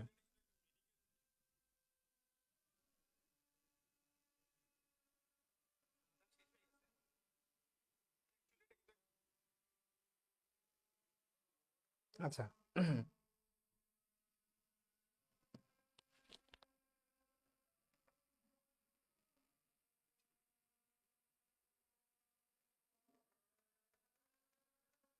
কি হলো, ক্যামেরাটা বন্ধ হয়ে গেল কেন? আজকে তো ভালোই ভূতে ধরছে ক্যামেরায়। আচ্ছা তোমরা এটা উত্তর কিন্তু দিবা, হ্যাঁ? তাপগতিবিদ্যা কোন সূত্রের উপর ভিত্তি করে থার্মোমিটার তৈরি করা হয়? এখন থার্মোমিটারটা উত্তর কি হবে বলো দেখি, শূন্যতম। তাহলে বলো দেখি ফ্রিজ তৈরি করা হয় কোনটার উপর ভিত্তি করে, কমেন্টে জানাও তো। ফ্রিজ ফ্রিজ তৈরি করা হয় কোনটির উপর ভিত্তি করে? ফ্রিজ তৈরি করা হয় কোনটির উপর ভিত্তি করে, কমেন্টে জানাও দেখি। ফ্রিজ বা রেফ্রিজারেটর, এগুলো কিন্তু তোমরা মেডিকেলের জন্য পড়ছিলা। আজকে ক্লাসের উপর যে এক্সামটা হবে সেটা কখন হবে দেখো, আমাদের প্রত্যেকটা ক্লাস এ যখন যে ক্লাসটা হবে তারপর দিন সন্ধ্যা 7টা থেকে রাত 11টা পর্যন্ত সেটার উপর এক্সাম হবে, বুঝতে পারছো? আচ্ছা,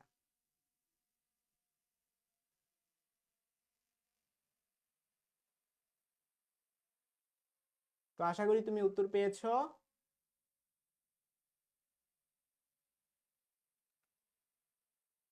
ওকে,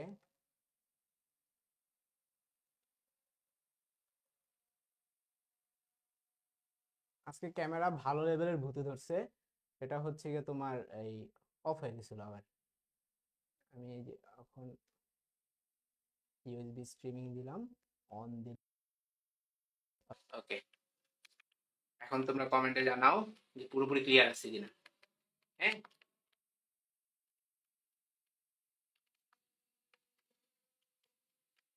এরকম তো সমস্যা করে না আজকেই সমস্যাটা করতেছে। লেখাগুলো আমার বোল্ড বোল্ড দেখাচ্ছে, তাই না? ওকে, ঠিক আছে। আজকে ভালোই সমস্যা করতেছে ক্যামেরা, অন্যদিন সমস্যা করে হচ্ছে ভাই, আজকে সমস্যা করতেছে ক্যামেরা। তোমরা একটু কমেন্টে জানাবা যে এখন ক্লিয়ার দেখতে পাচ্ছ কিনা, কারণ হচ্ছে আমাদের ক্যামেরাটা আবার বন্ধ হয়ে গেছে।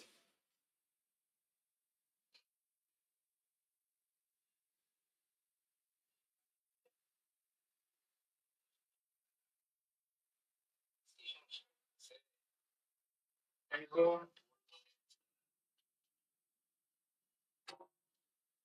একটুখানি ওয়েট করো, এখানে ডিসকানেক্ট হয়ে গেছিল, আমি আরেকবার কানেক্ট করতেছি।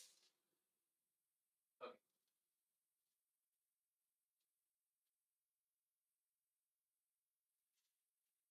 তোমরা একটু দ্রুত কমেন্টে জানাবা যে ক্লিয়ারলি কি দেখতে পাচ্ছ, ক্লিয়ারলি সব দেখতে পাচ্ছ কিনা ভাইয়াকে একটু দ্রুত কমেন্টে জানাও।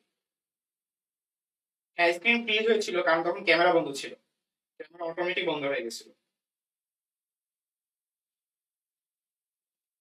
ক্যামেরা অটোমেটিক বন্ধ হয়ে গেছিল, দ্যাটস ওয়াই।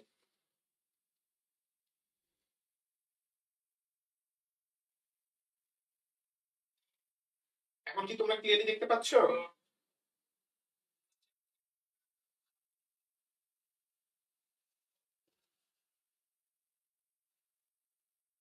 এবার দেখা যাচ্ছে, আমাকে কি দেখা যাচ্ছে? আমি তো আমার নিজের দেখতে পাইতেছি না। কই লাইভে আমি কই? হ্যাঁ, আমার দেখা যাচ্ছে। আচ্ছা, আমার সাউন্ড অনেক কম ভাই। ঠিক হইছে, লেখা ক্লিয়ার না। হ্যাঁ, আমিও তো লেখা ক্লিয়ার দেখতে পাচ্ছি না, লেখা ক্লিয়ার না। আরে কি মুসিবত! আজকে ক্যামেরা, অন্যান্য দিন মাইক ঝামেলা করে, আমাদের কিন্তু ক্যামেরা কিন্তু ঝামেলা করে না, আমাদের মাইক গুলো ঝামেলা করতো। আজকে মাইক ভালো কিন্তু ক্যামেরা ঝামেলা করতেছে। DMF, continuous F.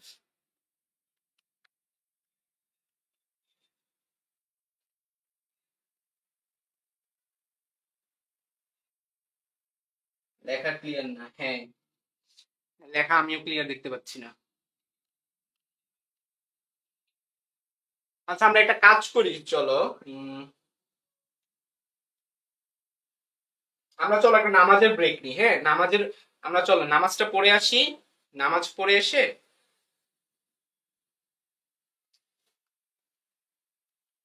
এখন এইভাবে কি ক্লাস করতে পারবা? আগে আমি তোমাদেরকে একটু দেখাই, হ্যাঁ। এই যে এবার মনে হয় ক্লিয়ার, এবার মনে হয় ক্লিয়ার। তোমরা একটু বলো তো ভাইয়া, এইভাবে কি ক্লাস করতে পারবা? যদি তোমরা মনে হয় যে আমি যেভাবে কথা বলতেছি এই সাউন্ডটা এইখানে যে লেখাটা দেখা যাচ্ছে, তাহলে আমি ক্লাসটা কন্টিনিউ করবো। আদারওয়াইজ হচ্ছে আমাকে এই লাইভটা বন্ধ করে আবার নতুন করে করতে হবে, সেজন্য একটা ব্রেক দিতে হবে, এটা একটু ঝামেলা। তো তোমরা বলো এখন কি কি ঠিক আছে? এখন যদি ঠিক থাকে তাহলে আমি কন্টিনিউ করবো, এভাবে কন্টিনিউ করবো, ঠিক আছে? এখন কি ক্লিয়ার আছে? এখন কি ক্লিয়ার দেখতে পাচ্ছ ভাইয়ারা?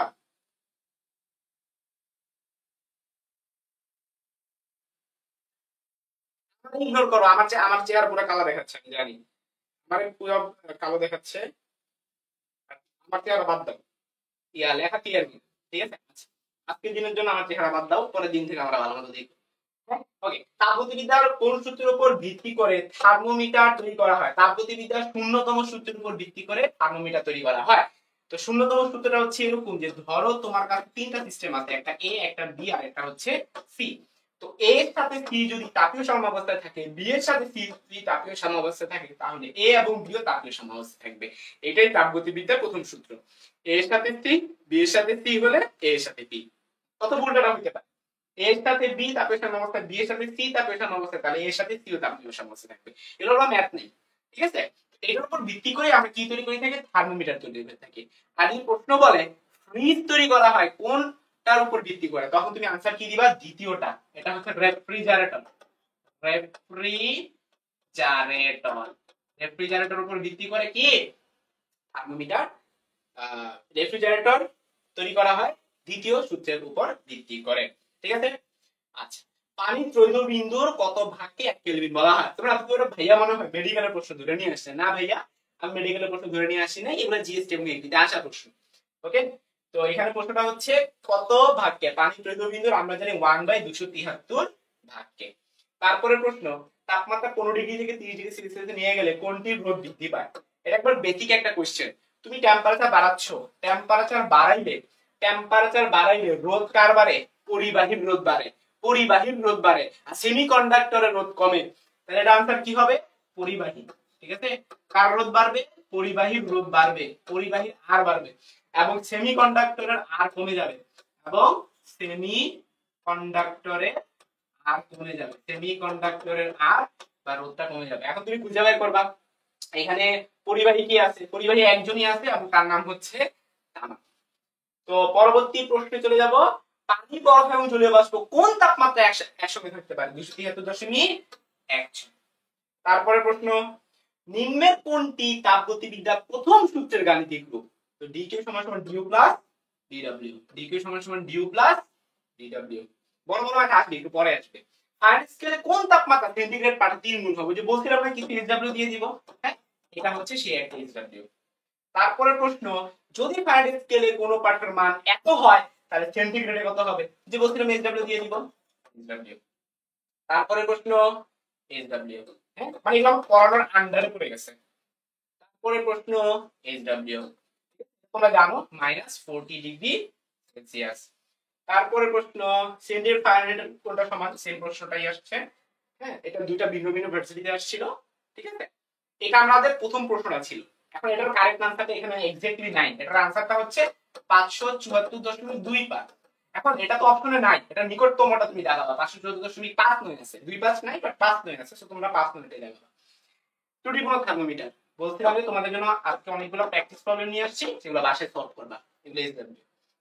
তারপর তারপর এখানে কি বলা হয়েছে যে সময়ায়তন প্রক্রিয়ায় সিস্টেম কর্তৃক গৃহীত তাপ যদি কিউ হয় তাহলে অন্তঃস্থ শক্তির পরিবর্তনটা কত হবে? তোমাকে আগে জানা লাগবে যে সময়ায়তন প্রক্রিয়া কি। এটা সময়ায়তন, ঠিক আছে? সম আয়তন মানে কি? মানে হচ্ছে তোমার আয়তনটা সমান। সময়ায়তন মানে কি? আয়তনটা সমান। তো আমরা সবাই জানি যে ডিডব্লিউ সমান সমান পিডিভি, ঠিক আছে? এটা একটা ফর্মুলা, যে কৃত কাজ, এটা ফর্মুলা হচ্ছে চাপ ইনটু আয়তনের পরিবর্তন। তো এখানে আয়তনের কোনো পরিবর্তনই হয় না, সময়ায়তন, তাহলে আমরা এটা বলতে পারি যে পি ইনটু 0, তার মানে ডিডব্লিউ এর মানটা 0 হবে। সো এখানে কোনো কাজ হয় না, যদি সময়ায়তন হয় এই ক্ষেত্রে কোনো কাজ হয় না। তাহলে আমরা ফর্মুলাটা এভাবে বলতে পারি যে ডিকিউ সমান সমান ডিইউ, ঠিক আছে? ডিডব্লিউ এর মান নাই, ক্লিয়ার? তাহলে সেই ক্ষেত্রে ডিইউটা কিসের হবে? ডিকিউ এর সমান হবে। তো ডিকিউ এর মানটাই হচ্ছে কিউ, তাহলে আনসারটা কত হবে? Q, clear? এটা একটু কমেন্টে জানাও তো বুঝছো কিনা। এটা একটু চালু চালু কমেন্টে জানাই ফেলো তো বুঝছো কিনা। এটা খুব সুন্দর একটা প্রশ্ন ছিল, খুবই সিম্পল বাট সুন্দর একটা প্রশ্ন। একদম প্রশ্ন করছিল যে মেইন বইয়ের দাগানো লাইন প্রত্যেকটা লাইন পড়া লাগবে কিনা? উত্তর হচ্ছে না, এটা মেডিকেল পরীক্ষা না, জিএসটি ভর্তি পরীক্ষা বলো আর এগ্রি ভর্তি পরীক্ষা বলো, দুইটাতেই ম্যাথ আসবে, বেশি বেশি করে ম্যাথ আসবে, ঠিক আছে? আচ্ছা, তো তোমরা আমার আগেই কিন্তু উত্তর দিয়ে দিচ্ছ। দ্যাটস এ গুড সাইন যে আমার আগেই তোমরা সঠিক উত্তরগুলো দিয়ে দিচ্ছ। তো এখন চলে যাচ্ছি আমরা পরবর্তী ম্যাথে। দেখো কি বলা হয়েছে, তাপগতিবিদ্যার প্রথম এবং দ্বিতীয় সূত্রের সমন্বিত রূপ কোনটা। তো দেখো ভাইয়া, আমরা এইটা এখন শিখবো যে এন্ট্রপি, এন্ট্রপি কনসেপ্টটাই হচ্ছে তাপগতিবিদ্যার দ্বিতীয় সূত্র। তো আমরা লিখে ফেলি কোন সূত্রের কোন কনসেপ্ট। প্রথম সূত্রের কনসেপ্টটা আসলে কি ছিল বলো দেখি, তাপমাত্রা। প্রথম সূত্রের কনসেপ্টটা ছিল তাপমাত্রা নিয়ে, ঠিক আছে। শূন্যতম সূত্র, প্রথম সূত্র না, তাপগতিবিদ্যার শূন্যতম যে সূত্রটা ছিল সেটা কনসেপ্টটা কি নিয়েছিল, তাপমাত্রা নিয়ে। প্রথম যে সূত্রটা সেটা কনসেপ্টটা কয়েকটা জিনিস নিয়েছিল, ডিকিউ সমান সমান ডিউ প্লাস ডিডব্লিউ, এগুলো নিয়েছিল। আর তাপগতিবিদ্যার দ্বিতীয় যে সূত্রটা সেটা অ্যাকচুয়ালি হচ্ছে এন্ট্রপি নিয়ে, ঠিক আছে, দক্ষতা এবং এন্ট্রপি দুইটা নিয়ে। তাহলে এন্ট্রপির ফর্মুলা তোমার জানতে হবে। এন্ট্রপি মানে কি, এন্ট্রপি মানে হচ্ছে ডিকিউ ডিভাইডেড বাই টি। এন্ট্রপির আপনি যদি নরমাল সংজ্ঞা জিজ্ঞাসা করো, এন্ট্রপি হচ্ছে এক ধরনের বিশৃঙ্খলা। প্রতি একক তাপমাত্রায় যে পরিমাণ তাপের পরিবর্তন হয় তাকে এন্ট্রপি বলে। তাহলে এন্ট্রপির সংজ্ঞা কি, ডিএস সমান সমান ডিকিউ ডিভাইডেড বাই টি। এটাই হচ্ছে আমাদের এন্ট্রপির ফর্মুলা। কোনাকুনি যদি গুণ করি তাহলে ডিকিউ সমান সমান কত হবে, টিডিএস। এখন এইটা হচ্ছে আমাদের তাপগতিবিদ্যার দ্বিতীয় সূত্র, আর এইটা হচ্ছে আমাদের তাপগতিবিদ্যার প্রথম সূত্র। স্যার কি বলছে, স্যার বলছে সমন্বিত রূপ, তার মানে এই মানটা এখানে বসাই দিবা, ডিকিউ এর জায়গায় বসাই দিবা টিডিএস, ঠিক আছে। আর ডিইউ মানে কি, অভ্যন্তরীণ শক্তি। দেখো অপশনে ডিইউ ডিইউ লিখে দিতে, ঠিক আছে, ঢাকা ইউনিভার্সিটি। আর ডিডব্লিউ তো একটু আগে আমরা শিখলাম যে পিডিবি, তাহলে পিডিবি। এখন তুমি অপশন খুলে তো কোনটার সাথে মিলছে, আমি অপশন লাস্টেটা দেখতে পেতেছি এটার সাথে পুরোপুরি মিলে গেছে। সো কারেক্ট আনসার হচ্ছে option D. Okay, so the correct answer is option D. Next question, যে এই গামা। তো আমাদের গামা কনসেপ্টে চলে আসতেছে, অর্থাৎ আমরা এখন শিখব সমষ্ণ প্রক্রিয়া, রুদ্ধতাপীয় প্রক্রিয়া। তো এটা আলটিমেটলি আমাদের টাইপ কততে চলে আসতেছে বলো দেখি, টাইপ 4। টাইপ 4 এর নাম হচ্ছে সমষ্ণ ও রুদ্ধতাপীয় প্রক্রিয়া। সমষ্ণ ও রুদ্ধতাপীয় প্রক্রিয়া। সমষ্ণ প্রক্রিয়াটা হচ্ছে নামের মধ্যে বলা আছে সমযোগ উষ্ণ সন্ধি বিচ্ছেদ করো। তার মানে কি, সমষ্ণ প্রক্রিয়ায় নিশ্চয় টেম্পারেচার ফিক্স থাকে, টি ফিক্স। এখন টি যদি ফিক্স থাকে, আমাদের বয়েল সাহেব কি বলতেন, বয়েল সাহেব বলতেন পি এর সাথে বি এর সম্পর্ক ব্যস্ত অর্থাৎ p1 b1 p2 এটাই হচ্ছে সমষ্ণ। কিন্তু যদি রুদ্ধতাপীয় চলে আসে সেই ক্ষেত্রে একটা গামা চলে আসবে, ঠিক আছে। সেই ক্ষেত্রে ফর্মুলাটা তিনটা ফর্মুলা আছে, যে pv to the power gamma is equal to constant k। সেক্ষেত্রে তুমি নতুন একটা সূত্র পাবা যে p1 v1 to the power gamma is equal to p2 v2 to the power gamma. দুই নম্বর সূত্র কি, টেলিভিশন, আমি মনে রাখি টেলিভিশন দিয়ে, ঠিক আছে, TV to the power gamma minus 1 হবে কনস্ট্যান্ট। তার মানে কি, এইখানে যা থাকবে এটা তুমি বামে একবার লিখবা আর ডানে একবার লিখবা, তারপরে কি করবা 1 1 2 2, আমি এভাবে মনে রাখি, ঠিক আছে। দুইটা সূত্র শেষ, এগুলোতে ম্যাথ আসবে না, আর সূত্রগুলো জেনে রাখো। এরপর হলো তোমরা মোবাইল টিপো, তোমরা কি করো, টিপো। তাহলে টিপি, টিপি, আমরা মোবাইল টিপি, তাই না। তাহলে টিপি লিখা উপরে 1 মাইনাস গামা বাই গামা, এটা কি হবে, কনস্ট্যান্ট হবে। ওকে, তাহলে এটা মনে রাখার টেকনিক কি, টিপি, আমরা মোবাইল টিপি, তাইলে এখানে টিপি 1 মাইনাস গামা বাই গামা, এখানেও কি টিপি 1 মাইনাস গামা বাই গামা, এরপর 1 1। এখন মজার ব্যাপার হলো এগুলা মানে ক্যালকুলেশন করা খুবই টাফ, এটাই হচ্ছে মজার ব্যাপার। তো ক্যালকুলেশন খুব টাফ মানেই হচ্ছে তার পরীক্ষা আসবে না। সর্বোচ্চ করে এটা দিয়ে আসতে পারে, অথবা এমন মান দিবে যাতে ক্যালকুলেশন করা যায়, ঠিক আছে। তো এই ছিল আমাদের সমষ্ণ এবং রুদ্ধতাপীয় বেসিক কনসেপ্ট। এখন তুমি যদি কাজ করতে যাও, হ্যাঁ, সেই ক্ষেত্রে দুইজনের জন্য আলাদা আলাদা ভাবে সূত্র হবে। কৃতকাজের এখন আমরা ফর্মুলা শিখবো। সমষ্ণ প্রক্রিয়ার ক্ষেত্রে কৃতকাজ, আমাদের এখন টপিকের নাম কি, কৃতকাজ। এগুলা ইন্টার প্রচুর আসতো, সমষ্ণ প্রক্রিয়া কৃতকাজ, এটা দিয়ে ইন্টার প্রচুর প্রশ্ন আসছে, বোর্ডে প্রচুর প্রশ্ন আসছে, বাট এডমিশনে আসে কেন আসে আমি ব্যাখ্যা দিতেছি। সমষ্ণ প্রক্রিয়া কৃতকাজের ফর্মুলা W সমান সমান nRT ln v2 by v1। N বলতে আপনি শিখে গেছেন, শিখে রাখি বিপদে যাতে না পড়ো এইটা। আর রুদ্ধতাপীয় প্রক্রিয়ার ক্ষেত্রে, রুদ্ধতাপীয় প্রক্রিয়ায় কৃতকাজ, রুদ্ধতাপীয় প্রক্রিয়ায় কৃতকাজ, এই ফর্মুলাটা হচ্ছে কি ছিল বলো দেখি, nR divided by gamma minus 1 into কি ছিল, T2 মাইনাস। এগুলা পরীক্ষা আসবে না, কিন্তু ফর্মুলাগুলো জেনে রাখো, যদি বিপদে হারে ফেলতে চাই তুমি বিপদে পড়বে না, খালি মান দিয়ে দিবে, বসাই দিবা, শেষ, ঠিক আছে। সো এই ছিল আমাদের টাইপ। কয়েকটা টাইপ শিখে ফেলি। নেক্সট হচ্ছে আমাদের the most important type, Carnot engine. Type 6 Carnot engine. Carnot ইঞ্জিনটার মূলত 4টা ধাপে ঘটে থাকে। কয়টা ধাপে? 4টা। তো ধাপগুলো চলো শিখি। প্রথমত কার্নো ইঞ্জিনের প্রথম ধাপে কি হয়ে থাকে? আয়তনটা বেড়ে যায়। এখানে ভিতরে একটা পিস্টন থাকে, এই পুরো সিস্টেম হিসেবে আমরা কল্পনা করি, ওইটা এইভাবে বেড়ে যায়। আমাদের ফুসফুস যেরকম যখন শ্বাস নেই বড় হয়, আবার যখন ছেড়ে দেই সংকুচিত হয়, এই সিস্টেমটাও এরকম বড় হলো। তার মানে কি? ভলিউমটা বেড়ে গেল। এটা তোমরা জানো কিনা, ভলিউম বাড়লে কিন্তু প্রেসার কমে যায়। আমরা যখন শ্বাস নেই, আমার কিন্তু ভলিউম বেড়ে যাচ্ছে। ভলিউম বেড়ে গেলে যদি টেম্পারেচার ঠিক থাকে তাহলে প্রেসারটা কমে যাবে। এটা খেয়াল করে দেখো, তোমার কিন্তু ভলিউম বাম থেকে তুমি ডানে যাচ্ছ, তার মানে ভলিউম বাড়তেছে। ভলিউম বাড়লে দেখো প্রেসার কমে যাচ্ছে, তুমি একটু নিচের দিকে চলে যাচ্ছ। ভলিউম বাড়লে প্রেসার কমে, এটাই ইউনিভার্সাল ট্রুথ যদি টেম্পারেচার ফিক্স থাকে। আমি যেটা বলছি, যদি টেম্পারেচার ফিক্স থাকে তার মানে আমরা যদি গ্রাফ আঁকি টেম্পারেচারের সাথে এন্ট্রপি পরিবর্তন, তাহলে টেম্পারেচার ফিক্স থাকবে। এই যে টেম্পারেচার ফিক্স, এটা হচ্ছে প্রথম ধাপ। এখান থেকে এতটুকু, এটা ধরো এ, এটা ধরো বি, এটাও কি হবে? A B. আমি টেম্পারেচার ফিক্স রাখছি। টেম্পারেচার ফিক্স রাখলে কি হয়? প্রথম ধাপে ভলিউম বাড়ে, প্রেসার কমে। এবার দ্বিতীয় ধাপে চলে যায়। দ্বিতীয় ধাপে কি হবে? ঘটনাই ঘটবে, তবে ভিন্ন প্রক্রিয়া। এটা ছিল সমষ্ণ প্রক্রিয়া। কেন সমষ্ণ? কারণ দেখো টেম্পারেচার ফিক্সড। তো টেম্পারেচার ফিক্স থাকলে সেই প্রক্রিয়াটাকে আমরা সমষ্ণ প্রক্রিয়া বলি। তাহলে 1 নম্বর ধাপের নাম কি হবে? সমষ্ণ। এবং এটা অবশ্যই প্রসারণ, কারণ আমাদের ভলিউমটা বাড়তেছে। আমরা কি বলবো? সমষ্ণ প্রসারণ বলবো। 2 নম্বর ধাপে কি হচ্ছে? এটাও প্রসারণ, তবে সমষ্ণ না। কেন সমষ্ণ না? কারণ এখানে খুব তাড়াতাড়ি নিচে নামতেছে। তাড়াতাড়ি নামলে সেটা রুদ্ধতাপীয়, আস্তে আস্তে নামলে সেটা সমস্যা। ক্লিয়ার? 2 নম্বর ধাপটা আমাদের হবে রুদ্ধতাপীয়। 2 নম্বর ধাপের নাম কি? রুদ্ধতাপীয়। এবং সেটা কি হচ্ছে? প্রসারণ হচ্ছে। এবং মনে রাখো, রুদ্ধতাপীয় প্রক্রিয়ায় এন্ট্রপির পরিবর্তন 0 হয়। কেন? কারণ রুদ্ধতাপীয় প্রক্রিয়ার ডিকিউ এর মানটা 0। আর ডিকিউ এর মান 0 হলে অবশ্যই ডিএস এর মান 0, কারণ আমরা সবাই জানি ডিএস সমান ডিকিউ বাই টি, তার মানে 0/t = 0। তার মানে এই রুদ্ধতাপীয় প্রক্রিয়ায় ডিএস এর কোনো পরিবর্তন হবে না। তার মানে ডিএস টা এরকম ফিক্স থাকবে। এই যে দেখো ডিএস এই বরাবর মানগুলো ফিক্স। তাহলে এইটা রুদ্ধতাপীয় প্রক্রিয়া প্রেসার এবং ভলিউমের গ্রাফ। কিন্তু যদি তুমি টেম্পারেচার এবং এন্ট্রপি পরিবর্তনের গ্রাফে আসো, তখন এটা ফিক্সড হবে। কেন ফিক্সড হবে? আমি প্রমাণ দিয়েছি। 2 নম্বর ধাপকে 3 নম্বর ধাপে আসো। 3 নম্বর ধাপে যে ঘটনা ঘটবে সেটা হলো এটা ব্যাক করবে। কেন? কারণ কার্নো ইউনিট এমন ভাবে বানানো হয়েছে যে 3 নম্বর ধাপে প্রেসারটা বেড়ে যায়। এই যে তুমি নিচ্ছ, রিলিজ করতেছো, তোমার ভলিউম কমে যাচ্ছে। ভলিউম কমে গেলে কিন্তু প্রেসারটা বেড়ে যায়। তো সেই ক্ষেত্রে আমরা কি বলবো? এটা স্লোলি বাড়তেছে। এটা স্লোলি হলে সেটাকে সমষ্ণ বলে। প্রেসার বেড়ে যাচ্ছে কিন্তু ভলিউম কমে যাচ্ছে। ভলিউম কমে গেলে সেটাকে আমরা কি বলি? সংকোচন বলি। ঠিক আছে? তাহলে এটা সংকুচিত হবে। এখন সংকুচিত হয়ে গেলে টেম্পারেচারটা কমে যায়।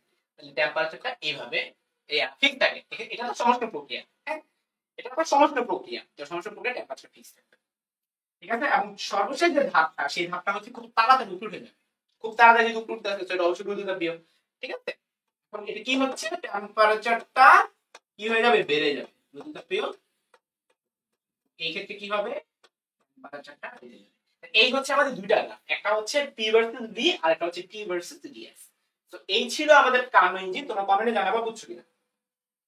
আমার কার্নো ইঞ্জিনের গ্রাফ বুঝানো শেষ। তোমরা কমেন্টে জানাবা পুরোপুরি বুঝছো কিনা।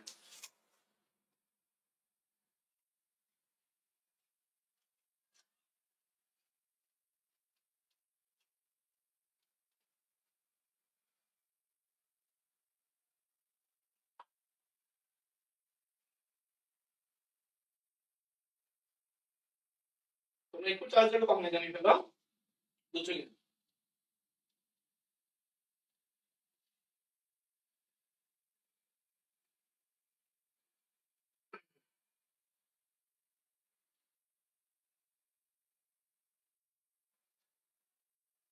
একটু দ্রুত কমেন্টে জানিয়ে ফেলো, তাহলেই বুঝতে পারছো কিনা।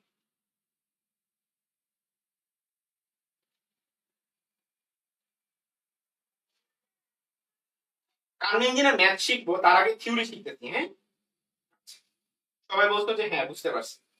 হ্যাঁ, যেহেতু সবাই বুঝে ফেলছো, সো এখন আমরা কার্নো ইঞ্জিনে ম্যাথ করার জন্য প্রস্তুত। হ্যাঁ, মানে ম্যাথের কনসেপ্ট বোঝার জন্য প্রস্তুত। আগে আগে থিওরি শিখলাম। তো প্রথম ধাপে সমষ্ণ প্রসারণ হচ্ছে। সমষ্ণতে কি হয়? সমষ্ণ ফর্মুলা আমরা সবাই পাই। সমষ্ণের ক্ষেত্রে কি হয়? p1 v1 p2 v2।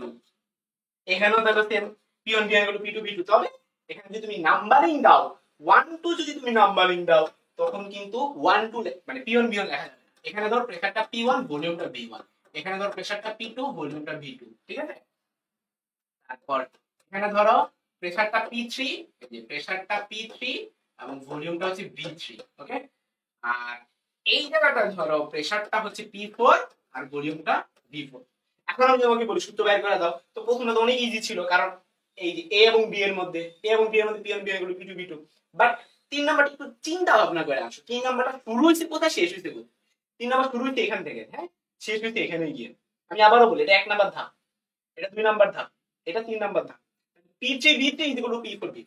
ঠিক আছে? তো সাবধানে সূত্রগুলো লিখবে, হ্যাঁ? P3 V3 P4 V4। এবার দ্রুত তাপীয়। দ্রুত তাপীয় ক্ষেত্রে কি হচ্ছে? দ্রুত তাপীয় ক্ষেত্রে আমাদের ভলিউমটা বেড়ে যাচ্ছে। তাহলে দ্রুত তাপীয় ক্ষেত্রে ভলিউম যদি বেড়ে যায়, সেক্ষেত্রে আমরা P এর সাথে V এর সম্পর্কটা কেমনে লিখবো? লিখবো হচ্ছে এরকম, ওই যে PV to the power gamma is equal to constant. এইভাবে। ওকে? তাহলে ব্যাপারটা হবে এরকম যে এই ধাপের মধ্যে কি 2 আর 3, তাহলে 2 আর 3 তার মানে P2 V to the power gamma is equal to P3 V3 to the power. ঠিক আছে? এটা হলো P এবং V। তো এখানে তো তুমি P এবং T এর মধ্যে ফর্মুলা নিয়ে আসতে পারো, আবার তুমি হচ্ছে V এবং T এর মধ্যে ফর্মুলা নিয়ে আসতে পারো। যা জানো 2 আর 3 থাকবে, শেষ। ক্লিয়ার? এবার 4 নাম্বার ধাপ সেম কাহিনী। 4 নাম্বার ধাপে কার আর কার? 4 এবং 1 এর মধ্যে। ঠিক আছে? তো সেক্ষেত্রে তুমি এভাবে লিখবা যে 4 এবং 1 এর মধ্যে, তাহলে P4 V4 to the power gamma minus gamma is equal to P1 V1 to the power. এখন বলতে পারো এগুলো যে শিখে গেছেন এগুলো আসলে পরীক্ষা আসবে? না, সবকিছু পরীক্ষা আসবে না। এগুলো শিখায় রাখলাম, কনসেপ্ট ক্লিয়ার করে রাখলাম, যখন যেটা কাজে লাগে। ঠিক আছে? এগুলো আসবে, এগুলো আসবে। এই সূত্রগুলো যে ম্যাথ আসবে না, কারণ ক্যালকুলেটর লাগে এগুলো। এটি ক্যালকুলেটর কম চার। এবারে আমরা চলে যাই দক্ষতা রিলেটেড ম্যাথ। হ্যাঁ, টাইপ 6 গেল। এখন আমরা টাইপ 7 দক্ষতা। আমি যে দক্ষতা আছে না, সেই দক্ষতার ম্যাথগুলা শিখব। দক্ষতা খুবই সহজ। ইটা সমান সমান 1 মাইনাস T2/T1। একটা ফর্মুলা আছে, ইটা সমান সমান 1 মাইনাস T2/T1। রুদ্ধতাপীয় প্রক্রিয়া, সমস্ত প্রক্রিয়া, এগুলো নিয়েই তো আমাদের কার্নো ইঞ্জিন গঠিত, তাই না? কার্নো ইঞ্জিনের 4টা ধাপ আছে, 4টা ধাপ মিললে টোটাল ভ্যালুটা হইতেছে 0। ক্লিয়ার? 4টা ধাপ মিললা টোটালটা হবে 0। তার মানে কার্নো ইঞ্জিনের প্রথম যে ধাপটা ছিল সেখানে এন্ট্রপি পরিবর্তন কত বলো দেখি? কার্নো ইঞ্জিনের প্রথম ধাপে এন্ট্রপি পরিবর্তন কত? দেখো কার্নো ইঞ্জিনের প্রথম ধাপে এন্ট্রপি কিন্তু বাড়তেছে। এন্ট্রপি কিন্তু বাড়তেছে, এখান থেকে এখানে গেছে। তাহলে প্রথম ধাপে এন্ট্রপি পরিবর্তন হবে, প্রথম ধাপে এন্ট্রপি পরিবর্তনটা হবে কত? ds সমান সমান dq/t। ঠিক আছে? দ্বিতীয় ধাপে কার্নো ইঞ্জিনের এন্ট্রপি পরিবর্তন 0। দ্বিতীয় ধাপে 0। এখন বলতে পারো কেমনে বলতে 0? এই যে গ্রাফ থেকে, এই যে এটা আমি প্রমাণ করে দিয়েছিলাম, ds এর মান 0। মানে রুদ্ধতাপীয় প্রক্রিয়ায় ds এর মান 0 হয়, সেটা যত নাম্বার ধাপ। তৃতীয় ধাপে চলে যাই। এবার তৃতীয় ধাপে কি ছিল আমাদের? তৃতীয় ধাপে এটা কিন্তু কমে গেছিল। দেখো এন্ট্রপি পরিবর্তন কমে গেছে, সমান মান সমান কিন্তু কমে গেছে। তাহলে কি হবে বলো দেখি? এইটাই হবে, তবে মাইনাস হবে। ঠিক আছে? তাহলে ds সমান সমান minus dq divided by t। তারপর চতুর্থ ধাপে যদি চলে যাই, চতুর্থ ধাপটা কি ধাপ? এইটাও তো ভাই রুদ্ধতাপীয় প্রক্রিয়া, তারপরে ds এর মান 0। এবার চারটা ধাপ তুমি যোগ করে দেখো 0 আসে। এইটা যোগ এইটা যোগ এইটা যোগ এইটা, তাহলে মোট এন্ট্রপির পরিবর্তনটা তুমি দেখো 0 আসছে। মোট এন্ট্রপি পরিবর্তনটা 0। এন্ট্রপি পরিবর্তন যদি মোট এন্ট্রপি পরিবর্তন যদি 0 হয়, তখন সেটাকে আমরা কি বলতে পারি বলো দেখি? প্রত্যাবর্তী প্রক্রিয়া। তখন সেটাকে আমরা কি বলবো? প্রত্যাবর্তী প্রক্রিয়া। যে প্রক্রিয়ায় কি হয়? প্রত্যাবর্তন করে, আবার আগের জায়গায় ব্যাক করে, ঘুরে আবার আগের জায়গায় ব্যাক করছে। তাহলে প্রত্যাবর্তী প্রক্রিয়ার ক্ষেত্রে ফর্মুলা কি? যে তোমার এইটা এটা বস্তু সমান, তাহলে ডান পাশ সমান, 1 1 কাটা মাইনাস মাইনাস কাটা, তাহলে কি থাকে? T1/Q2 সমান সমান T1/T2। এই ফর্মুলাটা তোমরা মুখস্থ রাখো। ঠিক আছে? প্রত্যাবর্তী প্রক্রিয়ায় আমাদের যে তাপ আছে সেই তাপের অনুপাত এবং হচ্ছে তাপমাত্রার অনুপাত পরস্পর সমান। ঠিক আছে? সো এই ছিল আমাদের কনসেপ্ট। এখন আমরা কিছু ম্যাথ করতে পারবো। যে গামার কথা আমি বলছিলাম না, তো গামা এক একটার জন্য এক এক রকম। যদি পরমাণু হয়, পরমাণুকে ক্ষেত্রে গামার মান কত বলো দেখি। পরমাণু, দ্বিপরমাণু হচ্ছে 3 বা ততোধিক পরমাণু, এই হচ্ছে আমাদের তিনটা মান লাগবে। এক পরমাণুর মধ্যে রয়েছে তোমার হিলিয়াম, নিয়ন, হ্যাঁ। তারপর দ্বিপরমাণুর মধ্যে রয়েছে হাইড্রোজেন, নাইট্রোজেন। ত্রি পরমাণুর মধ্যে রয়েছে carbon die oxide, sulphur die oxide. তার সাথে বেশি, তো এগুলো ভ্যালুগুলো বলো দেখি কত। এক পরমাণুর জন্য কত 1.67, দ্বি পরমাণু 1.44, ত্রি পরমাণু কত 1.3, এরকম। সো আমাদের নিয়নেরটা চাইছে, সো 1.6। ওকে, নেক্সট কোশ্চেন। কার্নো চক্রে মোট এন্ট্রপি পরিবর্তন কত? এটা আমি একটু আগে প্রমাণ করে দেখাচ্ছি, শূন্য। একটু আগে আমি প্রমাণ করে দেখাচ্ছি, এটা আনসারটা। তারপর একটি পদার্থ তাপ প্রয়োগ করার পরেও তাপমাত্রা পরিবর্তন হয়নি। তাপমাত্রা পরিবর্তন হয় নাই মানে কি? ডিকিউ এর মান 0, ইয়া ডিটি এর মান 0। ডিটি এর মান 0 হলে ডিইউ এর মানও 0, মানে অবন্ধ শক্তি পরিবর্তন 0। নিচের কোন উক্তিটি এই ঘটনার উপযুক্ত ব্যাখ্যা প্রদান করে? মানে হলো একটা সমস্ত প্রক্রিয়া। তো সমস্ত প্রক্রিয়ায় আমরা বলে দেখব, পদার্থটি অবশ্যই গ্যাস। গ্যাসের কি তাপমাত্রা পরিবর্তন হয় না? হয়তো, সেটা মিথ্যা কথা। প্রথমে মিথ্যা কথা। পদার্থটির দশা পরিবর্তন হচ্ছে, এই লাইনটা খুবই গুরুত্বপূর্ণ। এই লাইনটা খুবই গুরুত্বপূর্ণ। দশা পরিবর্তিত হচ্ছে, এই লাইনটা আগে আমরা বোঝার চেষ্টা করব। দশা মানে কি? তার স্টেট, তার অবস্থা। ধরো একটা বরফ, সে পানি হয়ে যাচ্ছে, মানে গলে যাচ্ছে। সে গলে যাচ্ছে, তার টেম্পারেচার 0 ডিগ্রি সেন্টিগ্রেড থেকে কত হবে? 0 ডিগ্রি সেন্টিগ্রেড বেশি থাকবে। এটা তোমরা জানো যে বরফ গলে গেলে যে পানি হয়, 0 থেকে কি 100 হয়ে যায়? জি না, 0 থেকে 0ই হয়। আবার 100 ডিগ্রি সেন্টিগ্রেড তাপমাত্রা যে পানি থাকে, সেটা কি হয়? বাষ্প যে হয় 120 হয়ে যায় না, সে 100 ডিগ্রি সেন্টিগ্রেডই থাকে, তবে সেটা বাষ্প হয়ে। খেয়াল করে দেখো, তার টেম্পারেচার সেম। টেম্পারেচার সেম থাকলে দশা পরিবর্তন হয়। দশা মানে কি? অবস্থা, যে কঠিন থেকে তরল হয়েছে, তরল অথবা তরল থেকে বাষ্প হয়েছে। এই এটা আনসার কি হবে? পদার্থটির দশা পরিবর্তন। এই গাড়ি চলতে থাকে, টায়ারের ভিতর কিছু তাপগতীয় প্রক্রিয়া ঘটে। এই প্রক্রিয়াটা কি? এটা ইসাক স্যারের একবার 19 একটা প্রশ্ন, যেটা মেডিকেলে আসে। তো এটা ভার্সিটিতেও আসতে পারে। এটার আনসারটা অনেকে রুদ্রতাপীয় বলে, ঠিক আছে, বাট এটা উত্তরটা হবে ধ্রুব আয়তন। ধ্রুব আয়তনটা কেন? কারণ টায়ারের ভিতরে আয়তন কিন্তু ফিক্সড। টায়ার কিন্তু গরম হয়ে যেতে পারে, টায়ার কিন্তু গরম হয়ে যেতে পারে, ঠিক আছে। তো টায়ারের ভিতর যদি বলে তাহলে সময়, কিন্তু টায়ার ফেটে যায় যদি বলে, ঠিক আছে। এই দুটো কনসেপ্ট অবশ্যই মাথায় রাখবা, যে টায়ারের ভিতর বললে, টায়ারের ভিতর যদি বলে, তখন সেটাকে আমরা বলবো সমতন। কিন্তু যদি বলে টায়ার ফেটে গেছে, টায়ার ফেটে গেলে, তখন সেইটাকে আমরা বলবো কি? রুদ্রতাপীয়। কেন রুদ্রতাপীয়? কারণ হচ্ছে ফেটে যাওয়াটা খুব দ্রুত একটা ঘটনা। সো এটাকে অবশ্যই ধ্রুব আয়তন প্রক্রিয়া বলবো। নিউটনের শীতলীকরণ সূত্র, এটা অ্যাকচুয়ালি তোমাদের এখন সিলেবাসে নাই। সো এটা চ্যালেঞ্জ কি করতে পারো, এটা পুরান অনেক সালে আসছিল, বাট এটা হচ্ছে ই এর সাথে টি এর পাওয়ারটা হচ্ছে 4। এগুলো অ্যাকচুয়ালি এখন তোমাদের নাই, এটা পুরান সিলেবাস আগে ছিল। শরীর সেলসিয়াস তাপমাত্রা 1 গ্রাম বরফে প্রতি সেকেন্ডে 10 জুল তাপ প্রদান করা হলে কতক্ষণ পর সম্পূর্ণ বরফ বাষ্পীভূত হবে? এটাও কি তোমাদের আছে? দেখো তো, 0 ডিগ্রি সেলসিয়াস তাপমাত্রা, 0 ডিগ্রি সেলসিয়াস তাপমাত্রায় 1 গ্রাম বরফে প্রতি সেকেন্ডে 10 জুল তাপ প্রদান করা হলে কতক্ষণ পর সম্পূর্ণ বরফ বাষ্পীভূত হবে?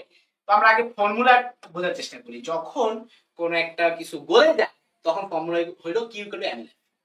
ফর্মুলা কি? Q equal to M L, ঠিক আছে। এম মানে কত? 1 গ্রাম। কোন কিছু গলে গেলেই formula Q equal to M. তাহলে এম এর মান হচ্ছে 1 গ্রাম। 1 গ্রাম মানে কি? 10 to the power -3। L F এর মান হচ্ছে 336000, ঠিক আছে। তাহলে জিনিসটাকে আমরা এভাবে লিখতে পারি 10 to the power -3 into 336 into 10 to the power 3। তাহলে এটা একটা কাটাকাটি চলে যায়, তাহলে কত হয়? 336 জুল হয়। এইখান থেকে আমি আনসারটা বের করব। তার মানে টোটাল তাপের পরিবর্তন হচ্ছে 336 জুল। স্যারই বলে দিছে যে প্রতি সেকেন্ডে 10 জুল হয়।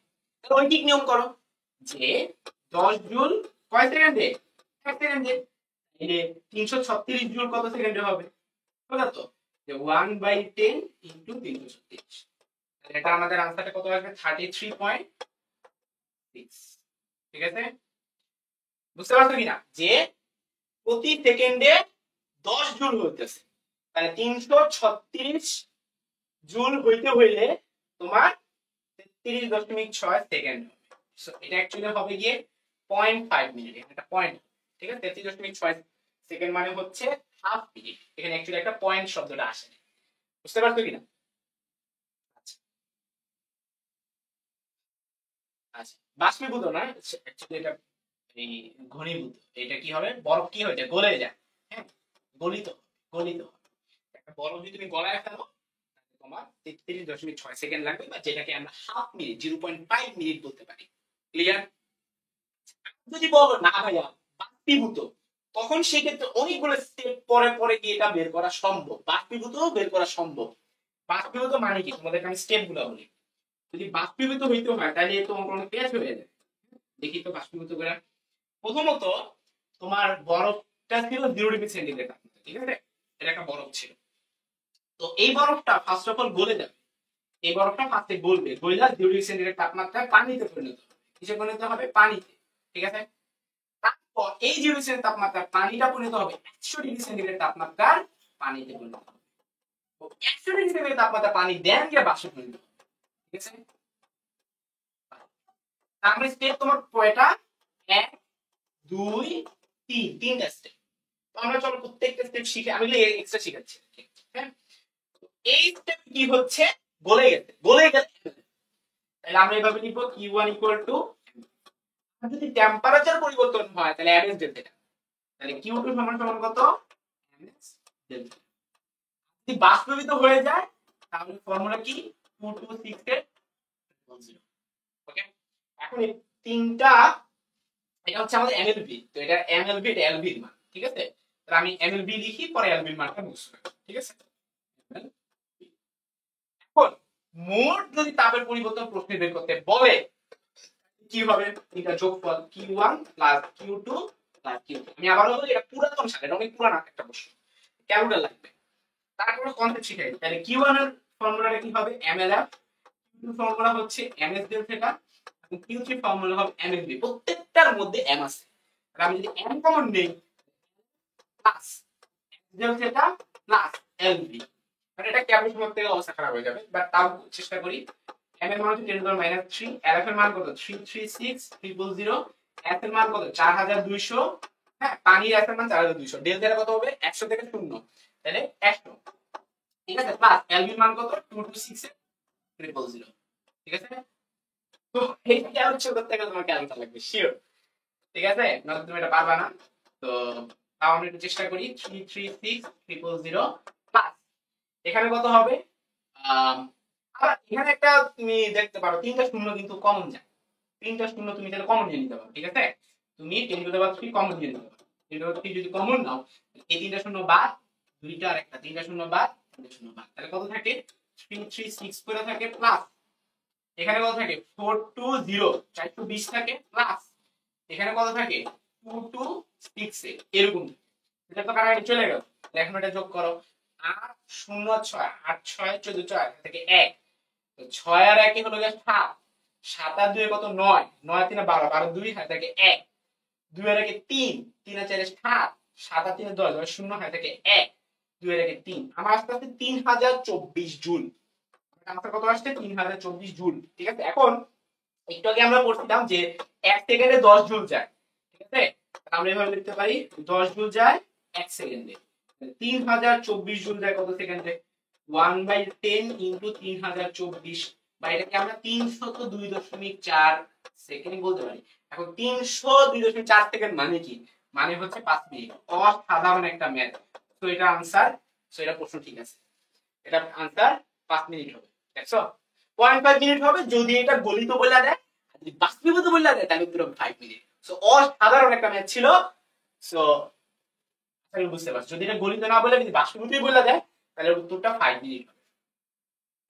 তো একটা কথা আমি বারবার বলতেছি ক্যালকুলেটর লাগবে, কিন্তু আমি নিজেই ক্যালকুলেটর ছাড়া করে দিছি, আর ক্যালকুলেটর লাগবেই ব্যাপারটা আসলে তা না, তুমি চাইলে করতে পারো, একটু সময় লাগছে, বাট চাইলে কিন্তু করা সম্ভব। অন্যান্য ম্যাথগুলো তাড়াতাড়ি করে ক্লাস দিকে আনসার করলে এটা খুব আহামরি কঠিন না, 10⁻³ আর 10⁻³ কাটাকাটি চলে গিয়ে আমাদের অঙ্কটা সহজ করে দিছে। তো কারা কারা ম্যাথটা বুঝতে পারছো কমেন্টে জানিয়ে, ঠিক আছে, একটু দ্রুত কমেন্টে জানিয়ে চলো এই সুন্দর ম্যাথটা কে কে বুঝতে পারছো। হ্যাঁ, 5 মিনিট দিছে আমাদের আনসার, একটু বড় হইতে বাট প্র্যাকটিস করতে করতে করতে তোমাদের ক্যালকুলেশন স্পিডটা চলে আসে। কমেন্টে জানাতে হবে কারা কারা বুঝতে পারছো, কারা বুঝতে পারো নাই তারাও কমেন্টে জানাবে। চলো চলো জানাতে হবে ভাইয়া, সুন্দর একটা প্রশ্ন ছিল কিন্তু।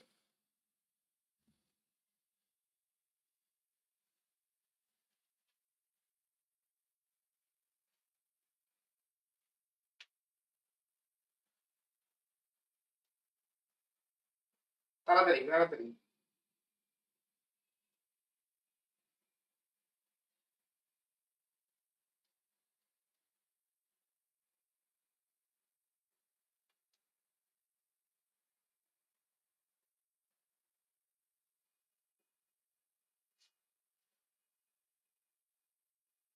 তাড়াতাড়ি কমেন্টে জানিয়ে ফেলো কারা কারা এই সুন্দর ম্যাথটা বুঝতে পারছো। আচ্ছা ঠিক আছে, তোমরা প্রায় সবাই বলছো যে হ্যাঁ বুঝতে পারছো, দেখে খুবই ভালো লাগলো। আচ্ছা ফাইন, এখন স্টিল 80 জন লাইভে আছো, দ্যাটস এ গুড সাইন। মশা কামড়াইতেছে, এই মশাটাকে না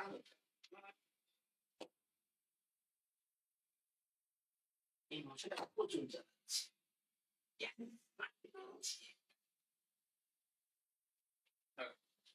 সো আমরা পরবর্তী প্রশ্ন চলে যাচ্ছি। নেক্সট কোয়েশ্চেনটা, দ্রুততাপীয় প্রক্রিয়ায় গ্যাসের চাপ বাড়ালে আয়তন কি হবে? দেখো সুন্দর প্রশ্ন ভাই, এটার জন্য আমাদের গ্রাফ এনাফ, কোনো অঙ্ক করবা না, গ্রাফই এনাফ। এই খেয়াল করে দেখো আমাদের গ্রাফগুলো যে ছিল, দ্রুততাপীয় প্রক্রিয়া কোনটা ছিল? দেখো দ্রুততাপীয় প্রক্রিয়ায় চাপ বাড়াইতাছো তাহলে আয়তন কি হবে? তো চাপ বাড়াইতেছো তাহলে কোন প্রক্রিয়া? নিশ্চয়ই এই প্রক্রিয়াটা, তাই না? 4 নম্বর প্রক্রিয়াটা। 4 নম্বর প্রক্রিয়া তুমি দেখো প্রেসার বাড়াচ্ছ, এই এখানে পি ছিল এখানে বি ছিল, প্রেসার বাড়াচ্ছ, প্রেসার বাড়াইলে ভলিউম কি হচ্ছে? কমে যাচ্ছে। সো আনসারটা কি হবে? কমবে।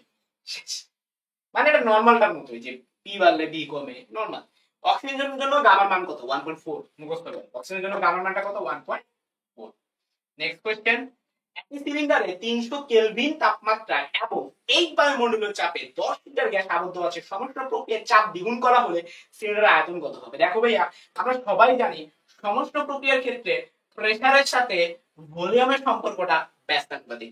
তুমি যদি প্রেসার ডাবল করো তাহলে তোমার ভলিউম অর্ধেক হয়ে যাবে। ভলিউম আগে ছিল কত? ভলিউম আগে ছিল 10 লিটার, অর্ধেক করে দাও 5 লিটার। কোনো ম্যাথ করবে না।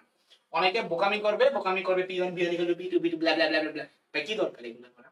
তুমি তো কনসেপ্ট দিয়ে সলভ করে ফেলতে পারো। একটি গাড়ি চলাকালে হলে টায়ারের ভিতরে সমায়তন প্রক্রিয়া হয়ে থাকে।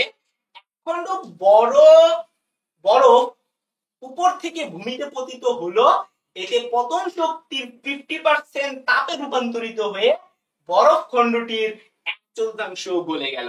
খণ্ডটি কত কিলোমিটার উচ্চতা হতে পড়েছিল? দেখো আমরা ধরে নেই এটা একটা বিল্ডিং এর মতো বা একটা পাহাড়ের মতো, ওটার এইচ উচ্চতা, এখান থেকে যদি সে পড়ে তাহলে অবশ্যই বিভব শক্তিটা গতি শক্তিতে রূপান্তরিত হচ্ছে। তাহলে বিভব শক্তি মানে কি? ইপি, এবং ইপি ফর্মুলা কি? এমজিএইচ। এটা কিসে রূপান্তরিত হচ্ছে? গতিশক্তি। গতিশক্তির সূত্র কি? Half M V square. এখন গতিশক্তি কি করবে? এটাকে গরম করে ফেলবে, তাপ শক্তিতে রূপান্তর করবে, এবং তাপ শক্তির ক্ষেত্রে আমরা সেটাকে কিউ বলতে পারি। ঠিক আছে? এখন বরফ যদি গলে যায় সেক্ষেত্রে ফর্মুলা কি? চোখ বন্ধ করে কি বলে? আমরা এটা বলতে পারি অতএব এই এম আর এম কাটা, মানে এম জি এইচ সমান সমান এল এফ বা জি এইচ সমান সমান এল। ঠিক আছে? তাহলে এইচ সমান সমান কত হবে? এল ডিভাইডেড বাই জি। এখন এখানে একটা কাহিনী আছে। কাহিনী হলো এটা পুরোপুরি ভাবে ইউজ হবে না। এখানে ঘটনা হইতাছে যে পতন শক্তির 50% তাপে রূপান্তরিত হচ্ছে, এখানে একটা কাহিনী হবে। আর বরফ খণ্ডের পুরোটা গলে নেই, মাত্র 1/4 গলছে, এখানে আরেকটা কাহিনী হবে। এটা জাস্ট আমি বুঝাইলাম, যদি পুরোপুরি বরফ যদি গলে যেত আর যদি পতন শক্তি যদি পুরোটাই ইউজ হইতো তাইলে। ক্লিয়ার হইছে?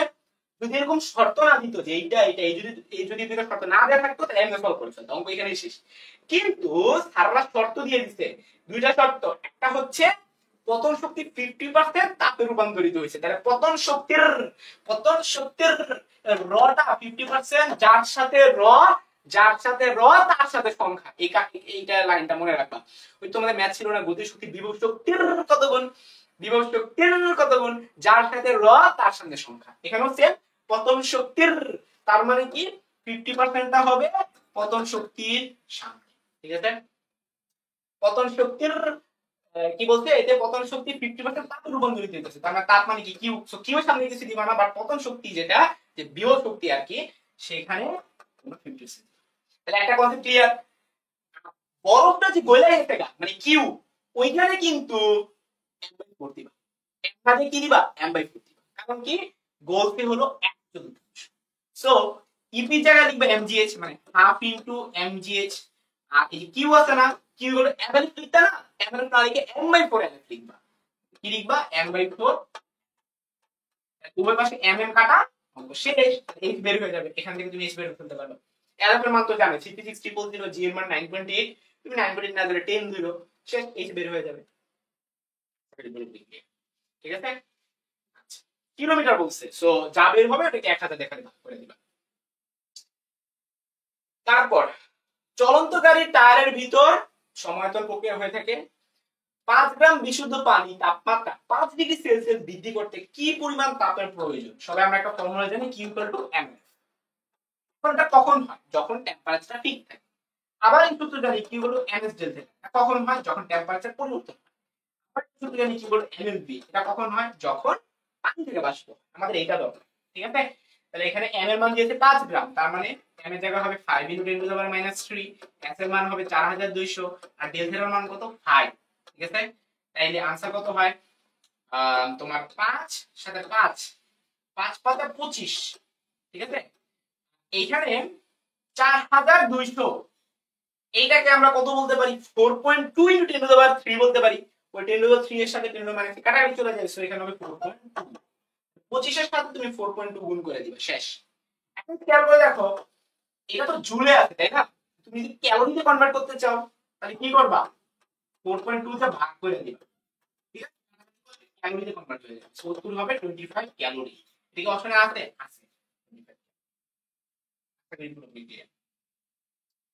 নেক্সট কোশ্চেন, গামা = 5/3 কোনটার জন্য সঠিক? এটা খুব সুন্দর একটা প্রশ্ন। ফর্মুলা হলো দুইটা, একটা হলো Cp - Cv আর একটা হলো Cp/Cv। এটা হলো গিয়া গামা আর এটা হলো গিয়া। তাহলে তোমার একটা ফর্মুলা ডেভেলপ করতে হবে কোনাকুনি গুণ করে। তো চলো আমরা ফর্মুলা ডেভেলপ করি। কোনাকুনি গুণ করলে কি পাবো? Cp = গামা * Cv পাবো, এই মানটা এখানে বসাই। তাহলে পাবো হচ্ছে গামা * Cv - Cv = r, বা Cv কমন দিলে গামা - 1 হয়, বা Cv = r/গামা-। এখন তোমার কাজ কি? এখানে অপশন দেখা ভ্যালুগুলো বসাই দাও। গামা মান 5/3, তো গামা মান 5/3 যদি বসাই দিই আমরা, r / 5/3 - 1, তাহলে তোমার হয় 5 - 3, তার মানে 2/3, ঠিক আছে? এটা উপরে যদি উঠাই দাও তাহলে 3r/2, ওকে? তাহলে Cv = 3r/2, এই যে এটা 3r/2। ভাবতে পারো rটা এখানে কেন, মানে এটা দ্বারা বুঝে যাচ্ছে চলে গিয়া এই এরকম, ঠিক আছে? এটা আমাদের আনসার, Cv = 3r/2 অথবা 3/2 * 1, ঠিক আছে? দ্রুততাপীয় প্রক্রিয়া আয়তন এবং তাপমাত্রার সম্পর্কটা কি রকম? একটু আগে আমরা পড়ছিলাম যে Pv⁻γ = কনস্ট্যান্ট, ঠিক আছে? Pv⁻γ তো অপশনই নেই, এখানে হলো Pv⁻γ-1। সো এটা কিন্তু মিথ্যা, এটা মিথ্যা, এটা মিথ্যা, এটাও মিথ্যা। তাহলে आंसर হইতেছে টেলিভিশন। এটা কিন্তু বলছিলাম যে টেলিভিশন, এখানে আমার কাহিনী আছে। টেলিভিশন γ-1 ছিল নাকি 1 - γ ছিল? বলো দেখি। Tv⁻ কি ছিল বলো তো, γ-1 নাকি 1 - γ? বলো, এখানে γ-1 লেখা, এটা সত্য নাকি মিথ্যা? এটা কিন্তু তোমাদেরকে পড়াইছিলাম। কোথায় পড়াইছি? একবারে প্রথম দিকে, আজকের ক্লাসে প্রথম দিকে আমরা এগুলা। তো যদি কেউ মিস করে থাকো তোমার উদ্দেশ্যে এই যে দেখো, এই যে Pv⁻γ অপশনে নাই, ওই যে ওখানে অপশন নেই। টেলিভিশন⁻γ-1, তাহলে টেলিভিশন⁻γ-1 আমাদের অপশন কি এটা ছিল কিনা? এটা থাকলে এটাই आंसर, এটা না থাকলে এটা आंसर। টেলিভিশন⁻γ-1, হ্যাঁ টেলিভিশন⁻γ-1, সো অপশন ডিটা কিন্তু মিলে যাচ্ছে। টেলিভিশন⁻γ-1 so the correct answer is option D। আচ্ছা ফাইন, এই অঙ্কটা তোমরা করো দেখি।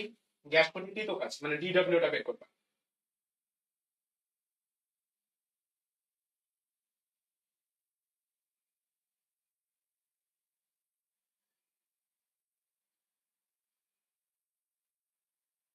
ওকে, ঠিক আছে। বাহ, ৭৯ জন লাইভে আসছো, আমার তো অনেক ভালো লাগতেছে, সত্যি কথা। তোমরা সেই ৭৯ জন লাইভে অনেকক্ষণ ধরে আসছো, তার মানে একজনও লাইভ থেকে নামতে মানে সরতেছো। সো পরে মনোযোগ দিচ্ছ, that's a good. But course শেষে ৭৯ জন, এটা 10 জন হয়ে যাবে।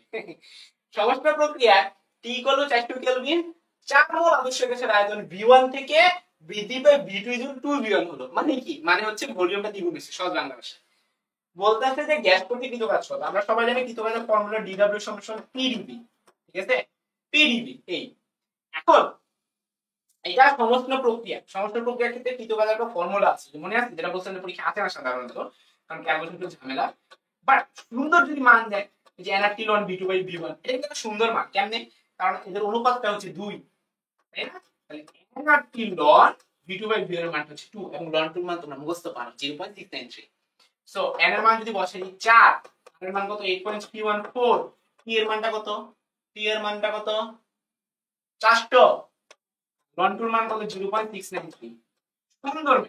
এটা কিন্তু ক্যালকুলেটর ছাড়া করা যায়। এই ক্যালকুলেশনটা তোমরা করে নিবা। আর যদি না পারো আপনি যে দেখো কার লগে কার গুণ করবে আগে বলো দেখি। এই 8.314 বাদ দিয়ে দিবা, 8.3 এর সাথে খালি গুণ করে দিতে পারো, ঠিক আছে? 4 আর 32 আর 4 এর সাথে 0.3 গুণ করলে কত হয়? এই 1.2। তুমি অন ধরো, তাই 32 আর আগে কত? প্রায় 33 হবে, ঠিক আছে? আর 0.6 তুমি মনে মনে 0.7 ধরো, হ্যাঁ? তাহলে 400 গুণন 0.7, 0.7 এর সাথে 400 গুণ করা কিন্তু আবার ইজি। কেমনে? 0.7 মানে কি? 7/10, 10 এর সাথে 400 কাটাকাটি করলে তো 40 হয়। মানে ব্যাপারটা হচ্ছে এরকম, তুমি এইটারে 10 দিয়ে ভাগ করবা, এটা হয়ে যাবে 40, আর এটাকে যদি 10 দিয়ে ভাগ করতেছো, এটাকে 10 দিয়ে গুণ করতে হবে। তাই 0.7 কে 10 দিয়ে গুণ করলে 7। এটা হচ্ছে চোরা টেকনিক আর কি, হ্যাঁ, ছোট করার জন্য। আচ্ছা 40 এর সাথে আবার 7 যদি গুণ করো তাহলে কত হবে? 280। তাহলে উত্তরটা হবে 280 গুণন 33। এখন আবার একটু ঝামেলা হয়ে গেছে, এটা ক্যালকুলেশনটা তো ইজি না। তো আমরা কি করব? এটা নরমালি গুণ করে নিব, 280 গুণন 33 এভাবে নরমালি গুণ করে নিব, ঠিক আছে? সো এগুলো প্যারা খাইও না, তোমাদের আসলে এত ক্যালকুলেশন হলো আসবে না আশা করি। বাট গতবার কিন্তু খুবই জঘন্য কাজ করছে জিএসটি। এগ্রিতে কাজ করে, এগ্রিতে খুব সুন্দর সুন্দর ক্যালকুলেশন দেয়, বাট জিএসটি তে জঘন্যতম ক্যালকুলেশন আসে। এটা একটা খুবই একটা খারাপ দিক, হ্যাঁ। জঘন্যতম মানে কি? ওনারা বুয়েটের অঙ্ক ভুল তুলে দেয়, মানে কি কাম যে করতে কতবার ভাই। ফালতু একটা প্রশ্ন করছে জিএসটি ফিজিক্স, হ্যাঁ ম্যাথ প্রশ্ন সুন্দর ছিল, জিএসটি ফিজিক্স প্রশ্ন আমার একটু ভালো লাগে গত বছর একটা। 2 কেজি ভর এগ্রিটা ভালো। 2 কেজি ভরের একটি বস্তু 3 মিটার উচ্চতা থেকে পড়ে তাপে রূপান্তরিত হলে তার উপর এরকম অঙ্ক করাইছি। ওই যে বলছিলাম না যে কি বলে এমএলএফ বলে এমজিএইচ, এখানে কিন্তু কোনো শর্ত নাই যে এত পার্সেন্ট বলে গেছে বা 1/4 সো এই ম্যাথ আমার করানোর মধ্যে পড়ছে। তো এটা তোমরা বাসায় করে ফেলবো, এটাকে একটা ইনপুট হিসেবে দিয়ে দিতে পারি। ওকে, নেক্সট কোশ্চেন। একটি কার্নোট চক্রের সমতাপী ও রুদ্ধতাপীয় প্রক্রিয়ার সংখ্যা কয়টা? খুবই সহজ, দুইটা আমরা জানি সমস্ত প্রক্রিয়া ছিল, দুইটা রুদ্ধতাপীয় প্রক্রিয়া ছিল। So the correct answer is 2 2। Next question. একটি কার্নো ইঞ্জিনের তাপ উৎস ও তাপগ্রাহকের তাপমাত্রা যথাক্রমে এত এত। ইঞ্জিন থেকে তাপ উৎস থেকে 4500 জুল তাপ গ্রহণ করে কিছু তাপ কাজে রূপান্তরিত করে এবং অবশিষ্ট তাপ গ্রাহকে বর্জন করে। বর্ধিত তাপের পরিমাণটা কত? বর্জিত হবে এটা, ঠিক আছে? তো এটা আমি কনসেপ্ট গুলো তোমাদের বুঝাই দিই, খুব সহজ একটা ম্যাথ। যে আমরা জানি একটা তাপ ইঞ্জিনের মধ্যে থাকে কি কি? Q1 থাকে, T1 থাকে, Q2 থাকে, T2 থাকে। স্যার এখানে কি কি দিছে? একটি কার্নো ইঞ্জিনের তাপ উৎস এবং তাপগ্রাহকের তাপমাত্রা যথাক্রমে 327 এবং 127। সো তুমি T1 জানো, T2 জানো, তো তোমার হাতে এইটা আছে, এইটা আছে। তার কি বলতে? ইঞ্জিন তাপ উৎস থেকে যত তাপ গ্রহণ করে সেটা Q1, তাহলে এটাও Q1। সো তুমি Q1 ও জানো, আলহামদুলিল্লাহ। ফর্মুলা অনুযায়ী Q2 আরামসে বের হয়ে যায়, কারণ ফর্মুলা হচ্ছে Q1/Q2 = T1/T2। কোনাগুনি গুণন করো তো তুমি Q2 টা বের করে ফেলতে পারবে। এবং Q2 টাই হচ্ছে বর্জিত তাপ। এখানে বর্ধিত তাপ লেখা, এটা অ্যাকচুয়ালি বর্জিত তাপ, বর্জিত তাপ, ঠিক আছে? শেষ। এটা নরমাল কনসেপ্ট, কোনাগুনি গুণ করলে এটা আনসারটা বের হয়ে যাবে। একটি কার্নো ইঞ্জিন বাষ্পবিন্দু ও বরফ বিন্দুর মধ্যে কাজ করলে এর দক্ষতা কত? দেখো ভাইয়া, দক্ষতার ফর্মুলা হলো 1 - T2/T1। তো T2 এবং T1 মনে রাখা একটা চোরা টেকনিক হলো, উপরে সবসময় হবে ছোট ভ্যালু, নিচে সবসময় হবে বড় ভ্যালু। শেষ। তো ছোট ভ্যালু এই দুটার মধ্যে ছোট ভ্যালু কোনটা? অবশ্যই বরফ, কারণ বরফেরটা তো হচ্ছে 0 ডিগ্রি সেন্টিগ্রেড মানে 273। আর এটা হচ্ছে বাষ্পবিন্দু, বাষ্পবিন্দু কি কি বাষ্পে পরিণত হওয়া, তার জন্য 100 ডিগ্রি সেন্টিগ্রেড লাগে, সো 373। এখন এটা মেডিকেলেও কিন্তু মানে আসার একটা সম্ভাবনা ছিল। তো তুমি আশা করি মুখস্থ করছিলে, বা যদি কেউ না করে থাকো এখন মুখস্থ করে রাখো। এগুলা পরীক্ষার হলিগা ভাই ক্যালকুলেশন করো না, যেগুলো কমন প্রশ্ন পরীক্ষা আসে, মানে আগেও বিভিন্ন জায়গায় আসছে, সেগুলো মুখস্থ করে ফেলবা। তাহলে এখানে কত হয়? 100, আর এখানে কত? 373। এখন পরীক্ষার হলে এই জায়গায় নিয়ে এসে তুমি একটা যাবে, কারণ 100/373 মান তোমার জানা নেই। এটা যদি তুমি পার্সেন্টেজ করো 100 দিয়ে গুণ হয়ে যাবে, কত হয় 10000 মানে 10,000 ভাগ 373। এটা তুমি পারবে না। এইটা আনসারটা একটু জীবনও হবে না, একটু বুঝে যায়। কারণ 373 কে তুমি হচ্ছে 3 দিয়ে যদি গুণ করো তাইলে এটা 10,000 কাছাকাছি আসবে। ঠিক আছে, সো এটা 1/3 এর মতো, 1/3 মানে 33% এর চেয়ে কম হবে আর কি। ঠিক আছে, এখন 33% এর আশেপাশে আছে 26% আছে। এখন ভাই আমি জীবনও আমিও এটা বের করতে পারবো না ক্যালকুলেটর ছাড়া। 26.1% নাকি 26.8% আমি পারবো না। আমি বলতে পারবো এই প্রশ্ন আনছেন কেন, আমার কথা ওইটাই। এই প্রশ্নগুলা 2020 সালের আগে আসছে। 2020 সালের ভিত্তিতে যে প্রশ্নগুলো আসছে সেগুলো ক্যালকুলেটর লাগে না।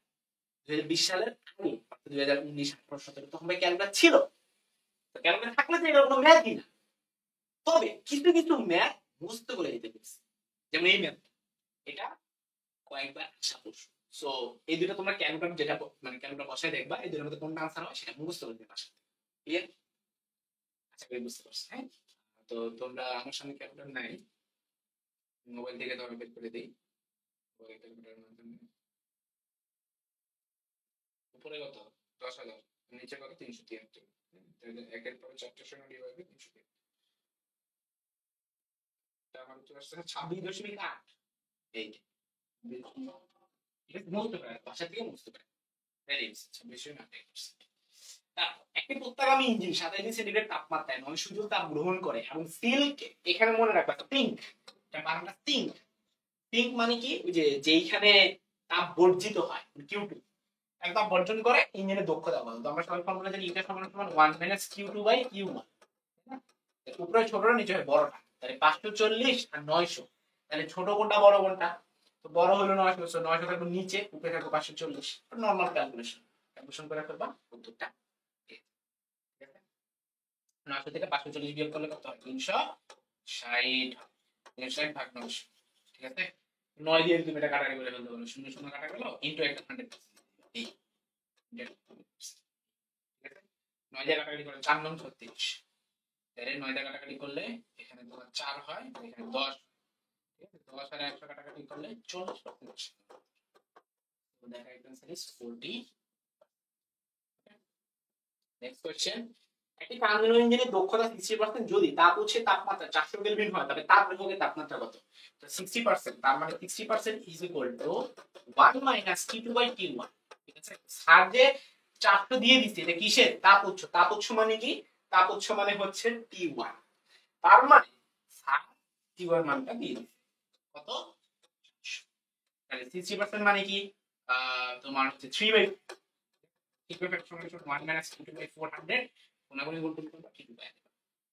নেক্সট কোশ্চেন, যদি কোনো কার্বন ইঞ্জিন 120 ডিগ্রি সেলসিয়াস ও 30 ডিগ্রি সেলসিয়াস তাপমাত্রার মধ্যে কাজ করে তবে দক্ষতা কত? তো দক্ষতা ফর্মুলা কি? এটা ফর্মুলা T2/T1। কোন ফর্মুলাটি আছে? সেলসিয়াসে আছে। কিভাবে বানাইতে হবে? কেলভিনে। 30 কে কেলভিনে বানাও, 30 কেলভিনের কাম মানে 273 যোগ 30, তাহলে কত হবে? 303। ঠিক আছে, আর উপরে হবে 303, আর এখানে 120 তে 203 সাথে যোগ করে দাও, তাহলে আমার কত হবে? 393। ঠিক আছে, নরমাল ক্যালকুলেশন। তারপর একটি তাপ ইঞ্জিন এত ডিগ্রি তাপমাত্রার তাপ উৎস থেকে এত জুল তাপ গ্রহণ করে। সো তুমি T1 জানো, Q1 জানো, তারপরে হচ্ছে T2 জানো, Q2 জানো, সাথে এটা বের করতে বলছে। ঠিক আছে, সো তোমরা তাহলে এই এটা সমান সমান 1 - T2/T1 দিয়েও ম্যাথ করতে পারো, আবার এটা সমান সমান 1 - Q2/Q1 দিয়েও করতে পারো। দুইটা যে কোনো একটা সূত্র দিয়ে এটা সলভ করতে পারো।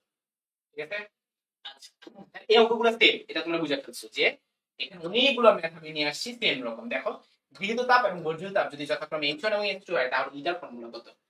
তাহলে উত্তর কি হবে বলো দেখি? 1 - Q2/Q1। তো Q2 মানে ছিল হচ্ছে বর্জিত তাপ, এখানে বর্জিত তাপ কি? এইটা বর্জিত তাপ, তার মানে H2।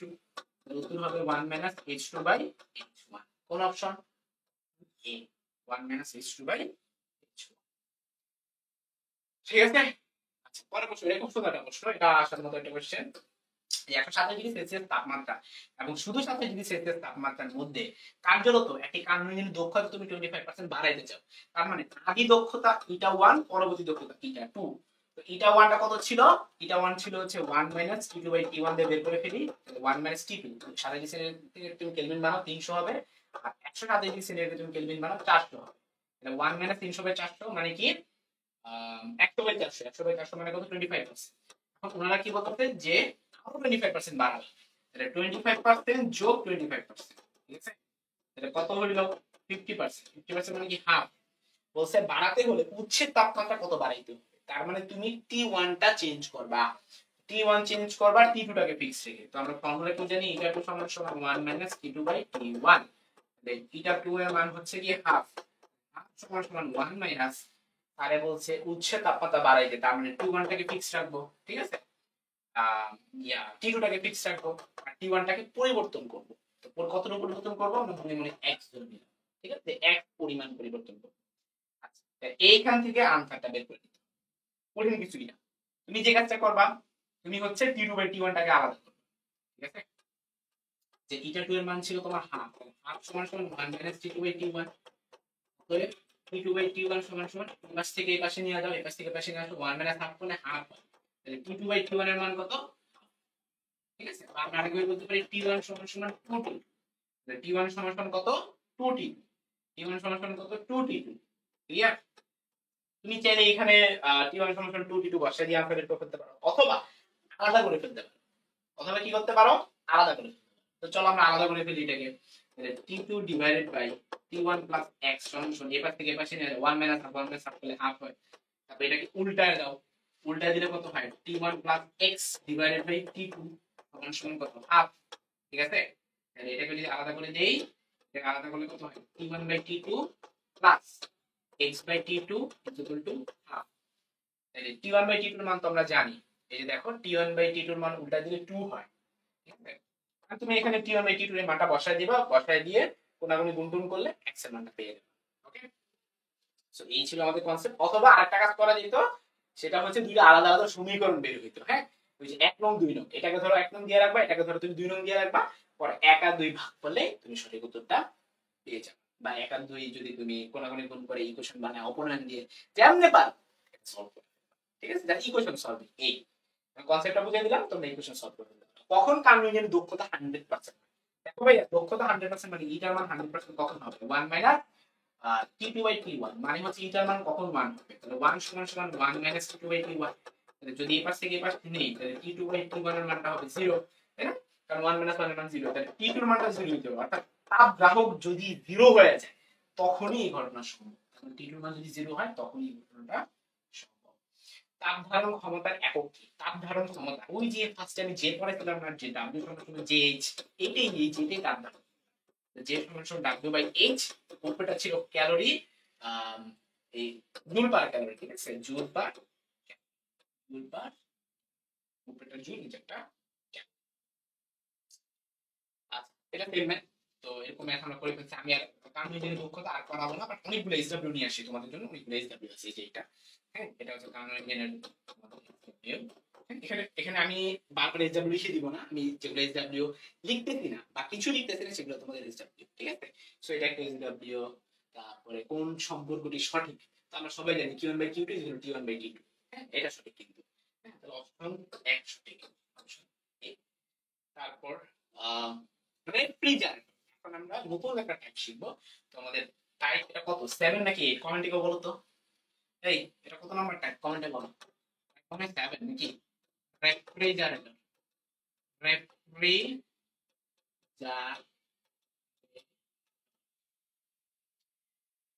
এটা মনে রাখা সহজ হবে, কার্যবিধি সহ k সমান সমান ছোট, আমি এভাবে মনে রাখি, ছোট ডিভাইডেড বাই বড় মাইনাস ছোট, শেষ। এই ছোট্ট একটা কনসেপ্ট দিয়ে তুমি সলভ করে ফেলতে পারো, ছোট ডিভাইডেড বাই বড় মাইনাস ছোট। অ্যাকচুয়ালি যে কোনো কিছু কার্যবিধি সহ বের করার টেকনিক কি, উপরে হয় আউটপুট, নিচে হয় ইনপুট, হ্যাঁ, তো ধরো তোমার কাছে একটা ফ্রিজ আছে, এই ফ্রিজে তুমি কি করে থাকো, কারেন্ট দিয়ে কানেকশন দাও, তারপরে কারেন্টটা এখানে ইনপুট, তাই না, একটা তড়িৎ শক্তি ইনপুট হিসেবে কাজ করতেছে। এখন ফ্রিজের মধ্যে কিন্তু তাপ ইঞ্জিনের উল্টা ঘটনা ঘটে, তাপ ইঞ্জিনে Q1 এর মান Q2 থেকে বড় হয়, তাই না, Q1 এর মান বড় হয়, Q2 এর মান ছোট হয়, এই জন্য আমাদের কৃত কাজ W টা ছিল Q1 - Q2। এখানে কি ঘটনা ঘটবে, এখানে তাপ তো ভাই উৎপন্ন হবে না, এখানে তাপ হারাবে, তাপ হারাবে মানে কি, পরিবেশে যে তাপ বর্জন করে দিবে, সে তাপটা বর্জন করতো তার নিজের সিস্টেমের মধ্যে, এখন সে পরিবেশে তাপ বর্জন করে দিয়ে, এর জন্য দেখবো ফ্রিজের মধ্যে পানি থাকে, নিচে অনেক পানি পড়ে থাকে। তো এখানে উল্টা প্রসেস হওয়ার কারণে আমাদের আগে ইয়াদের ফর্মুলা কি ছিল? আগে ইটার ফর্মুলা সমান ছিল হলো 1 q2 q1, ঠিক আছে? তাপ ইঞ্জিনের জন্য। এটা কিসের জন্য লিখে দিন, নতুন কনফিউজ হয়ে যাবে। এটা ছিল তাপ ইঞ্জিনের জন্য। ইঞ্জিন তাপ ইঞ্জিনের জন্য তাহলে কি ছিল? q1 q2 divided by q1 লসাগু করছি। q1 উপরে q2, q1 q2 মানে ছিল কৃত কাজ w, তাহলে এটা ছিল তাপ ইঞ্জিনের ফর্মুলা, ঠিক আছে? আর তাহলে রেফ্রিজারেটর উল্টাটা হবে। রেফ্রিজারেটরের ক্ষেত্রে ডাব্লিউটা হবে নিচে আর কিউটা হবে উপরে, ঠিক আছে? রেফ্রিজারেটরের ক্ষেত্রে ডাব্লিউটা হবে নিচে। ডাব্লিউ মানে কি? কৃত কাজ। এখানে কত পরিমাণ সে কাজ করতেছে, বড়টা মাইনাস ছোটটা, মানে কি? মানে হচ্ছে গিয়ে তোমার q1 q2 পরিমাণ সে কাজ করতেছে, ঠিক আছে? আর ছোটটা মানে কি? এই এই ফর্মুলাটা তোমরা মনে রাখবে যে k সমান সমান q2 divide by q1 q2, clear? মানে আগে তাপ ইঞ্জিনের ক্ষেত্রে ডাব্লিউ ছিল উপরে আর রেফ্রিজারেটরের ক্ষেত্রে ডাব্লিউটা হচ্ছে নিচে। এটাই কনসেপ্ট। তো এত কিছু জানা লাগে না, শর্টকাট আমি যে বাংলা ভাষায় শর্টকাটে শিখাইছি এটা করে রাখো, কাজ শেষ। k সমান সমান ছোট ডিভাইড বাই বড় মাইনাস ছোট। এই চলো এই ম্যাথটা করে ফেলি। একটি রেফ্রিজারেটরের শীতল তাপাধারে 450, তো তুমি এই অঙ্কটা মাত্র 20 সেকেন্ডে সলভ করবা। কেন? আগে দেখো রেফ্রিজারেটর, তারপর দেখো 450, তারপর দেখো 600, অঙ্ক শেষ। রুলটা কি ছিল? কে সমান সমান ছোট, ছোট মানে কত? 450 ডিভাইডেড বাই বড়টা কত? 600 মাইনাস ছোটটা কত? 450, 450 ভাগ 150 করলে 3। এটা কি বলো দেখি? ওই যে ফ্রিজের ভিতরে যে ঘুরায় না, একটা নব ঘুরায় না, এটা ওইটাই। ফ্রিজের মধ্যে একবার ঘুরায় ঘুরে আমরা 3 এ রাখি, 4 এ রাখি, দেখছো? এটা 3, বুঝতে পারছো? সো রেফ্রিজারেটর আমি আর করাবো না, কারণ এটা তো আমি করাইছি। এইচডব্লিউ থাকবে, যেগুলো করাইছি সেগুলো এইচডব্লিউ। নতুন ম্যাথ খুঁজি, নতুন ম্যাথ তেমন একটা নাই। এটা কিন্তু মেডিকেল টাইপের কিছু প্রশ্ন আছে, এই যে কোনটা দক্ষতা কত। হ্যাঁ, মানে এই চ্যাপ্টারে আমরা কিন্তু ক্লাসের শেষের দিকে, ক্লাসের শেষের দিকে, কারণ আর কোনো কনসেপ্ট বাকি রাখি নাই।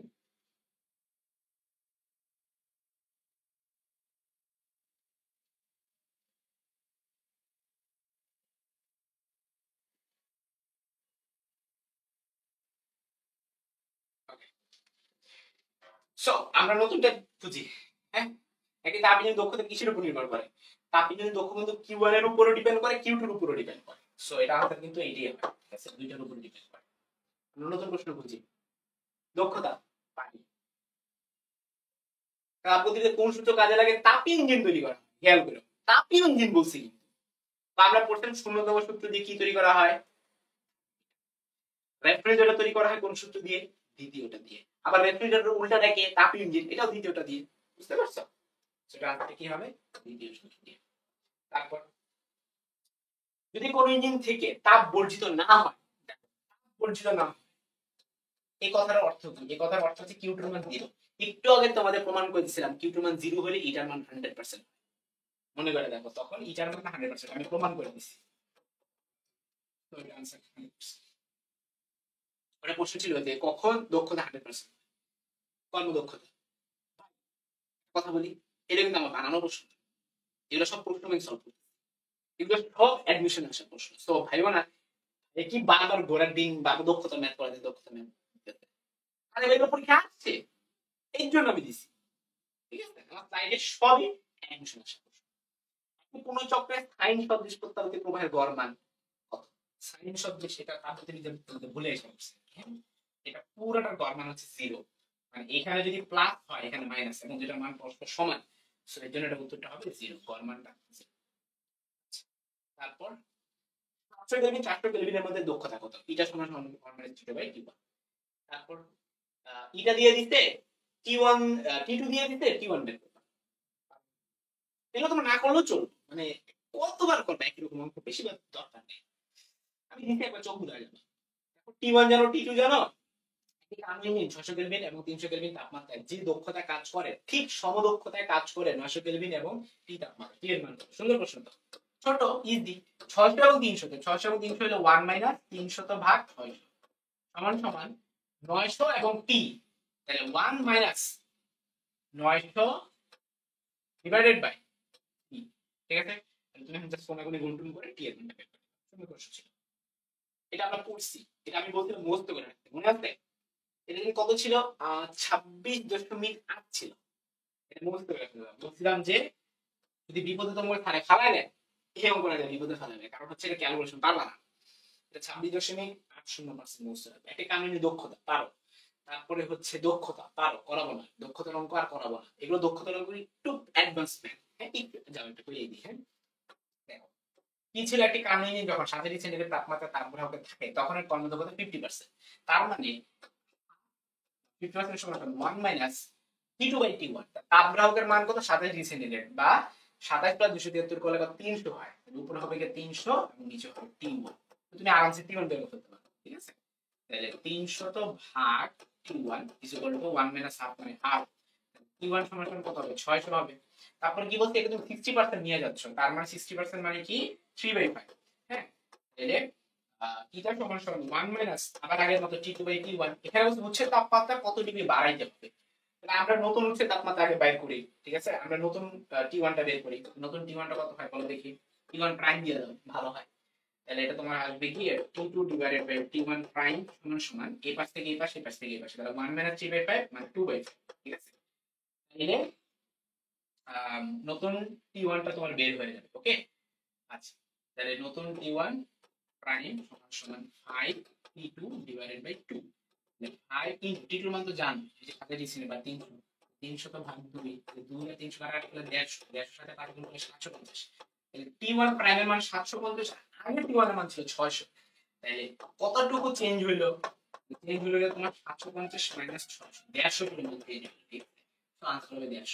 ওই যে আরেকটা অঙ্ক ছিল না যে তাপগ্রাহকের তাপমাত্রা কত বাড়াইতে হবে, ওইখানে আমি T1 প্লাস x ধরে করছি, এর ফলে কিন্তু অঙ্কটা কমপ্লিকেটেড হয়ে গেছে। ওইটা আমার x ধরে করা উচিত হয় না, ওইটা আমি T1 প্রাইম দিয়ে করলে এরকম ছোট হয়ে যেত। মনে আছে যে অঙ্কটা আমি বলছি যে অপনয়ন করো, গুণটুন করো, ওটা ওইভাবে করো না। ওইভাবে না করে আমার মাথায় এখন বুদ্ধি আসছে, সেটা হচ্ছে এইভাবে করো, প্রাইম ধরে করো, T1 প্রাইম এভাবে প্রাইম ধরে করো, তাহলে অঙ্কটা ইজি হবে। এখন আমার হঠাৎ মনে পড়লো যে ওইভাবে করলেও হবে, ওইভাবে করলে 4% বেশি হয়ে যাবে, ঠিক আছে? তারপরে আবারও দেখো কান্ন ইঞ্জিন। তারপরে কোনো গ্যাসকে রুদ্রতাপে প্রকাশ সংকুচিত করলে, অর্থাৎ তুমি যদি ভলিউম কমাই ফেলো তাহলে তোমার কি হবে বলো দেখি? সংকুচিত করলে কি হয় দেখো ভাইয়া, সংকুচিত করা মানে হচ্ছে এই গ্রাফটা, এই যে এই গ্রাফটা, এই গ্রাফটা সংকুচিত করছে। সংকুচিত করলে কি হয়? আমরা অপশনগুলো করি। অভ্যন্তরীণ শক্তি ও তাপমাত্রা হ্রাস পায়, অভ্যন্তরীণ শক্তি তাপমাত্রা একই থাকে। হ্যাঁ এখানে অনেকগুলো অপশন আছে, তো আমরা যেহেতু সংকুচিত করে ফেলছি, সো ভলিউমটা আমরা কমাই ফেলছি। এখন খেয়াল করে দেখো, রুদ্রতাপীয় প্রক্রিয়ায় ডিকিউ এর মান কিন্তু 0 হয়। আমরা সবাই জানি যে ডিকিউ সমান সমান ডিউ প্লাস ডিডব্লিউ। ডিকিউ এর মান যদি 0 বসাই দিই, 0 সমান সমান ডিউ প্লাস ডিডব্লিউ, ঠিক আছে? এখানে ডিডব্লিউ আবার সমান সমান আমরা জানি পিডিবি, তাহলে ডিউ প্লাস পিডিবি। পিডিবি এই ডিবির মানটা কত হয়ে যাবে? নেগেটিভ হবে। কেন নেগেটিভ হবে? কারণ সংকুচিত হচ্ছে, সংকুচিত করলে ডিবির মানটা নেগেটিভ হয়। তাইলে এখানে আমরা মাইনাস দিয়ে দিতে পারি, মাইনাস দিয়ে দিতে পারি। তাইলে ডিউ সমান সমান এই পাশ থেকে পাশে গেলে পিডিবি হয়। সো এই ডিউ এর মান কিন্তু একটা ধনাত্মক মান বেরিয়েছে। ধনাত্মক মানে কি? বেড়ে যাওয়া। সো আমাদের টেম্পারেচারটা এবং অভ্যন্তরীণ শক্তিটা বেড়ে যাবে, ঠিক আছে? উভয় কি হবে? বেড়ে যাবে, কারণ এটার এটা সমানুপাতিক, একটা একটা সমানুপাতিক। ওকে আচ্ছা, কর্মদক্ষতা, তারপর কর্মদক্ষতা, তারপর কোন অবস্থায় বস্তু এন্ট্রপি সবচেয়ে কম থাকে? সবচেয়ে কম থাকে পড়ো, তরল, কঠিন, বায়ু, প্লাজমা। কোনটা হবে উত্তর বলো দেখি? কোনটিতে সবচেয়ে কম থাকে, কোনটিতে সবচেয়ে বেশি থাকে? এগুলো মেডিকেল স্ট্যান্ডার্ড কোশ্চেন, তাড়াতাড়ি আনসার করো। সবচাইতে বেশি থাকে প্লাজমা, তাই না? সবচাইতে কম থাকে কঠিন, তাই না? রুদ্রতাপীয় প্রক্রিয়ায় কোন ভৌত রাশি স্থির থাকে? রুদ্রতাপীয় প্রক্রিয়ায় এন্ট্রপি স্থির থাকে বা তাপ স্থির থাকে। এন্ট্রপি বলো, তারপরে দুইটাই স্থির থাকে, ঠিক আছে? Entropy option x. Okay next question. 10 degree Celsius তাপমাত্রায় 5 কেজি পানিকে 100 ডিগ্রি সেলসিয়াস তাপমাত্রায় পানিতে পরিণত করতে গেলে কি হলো?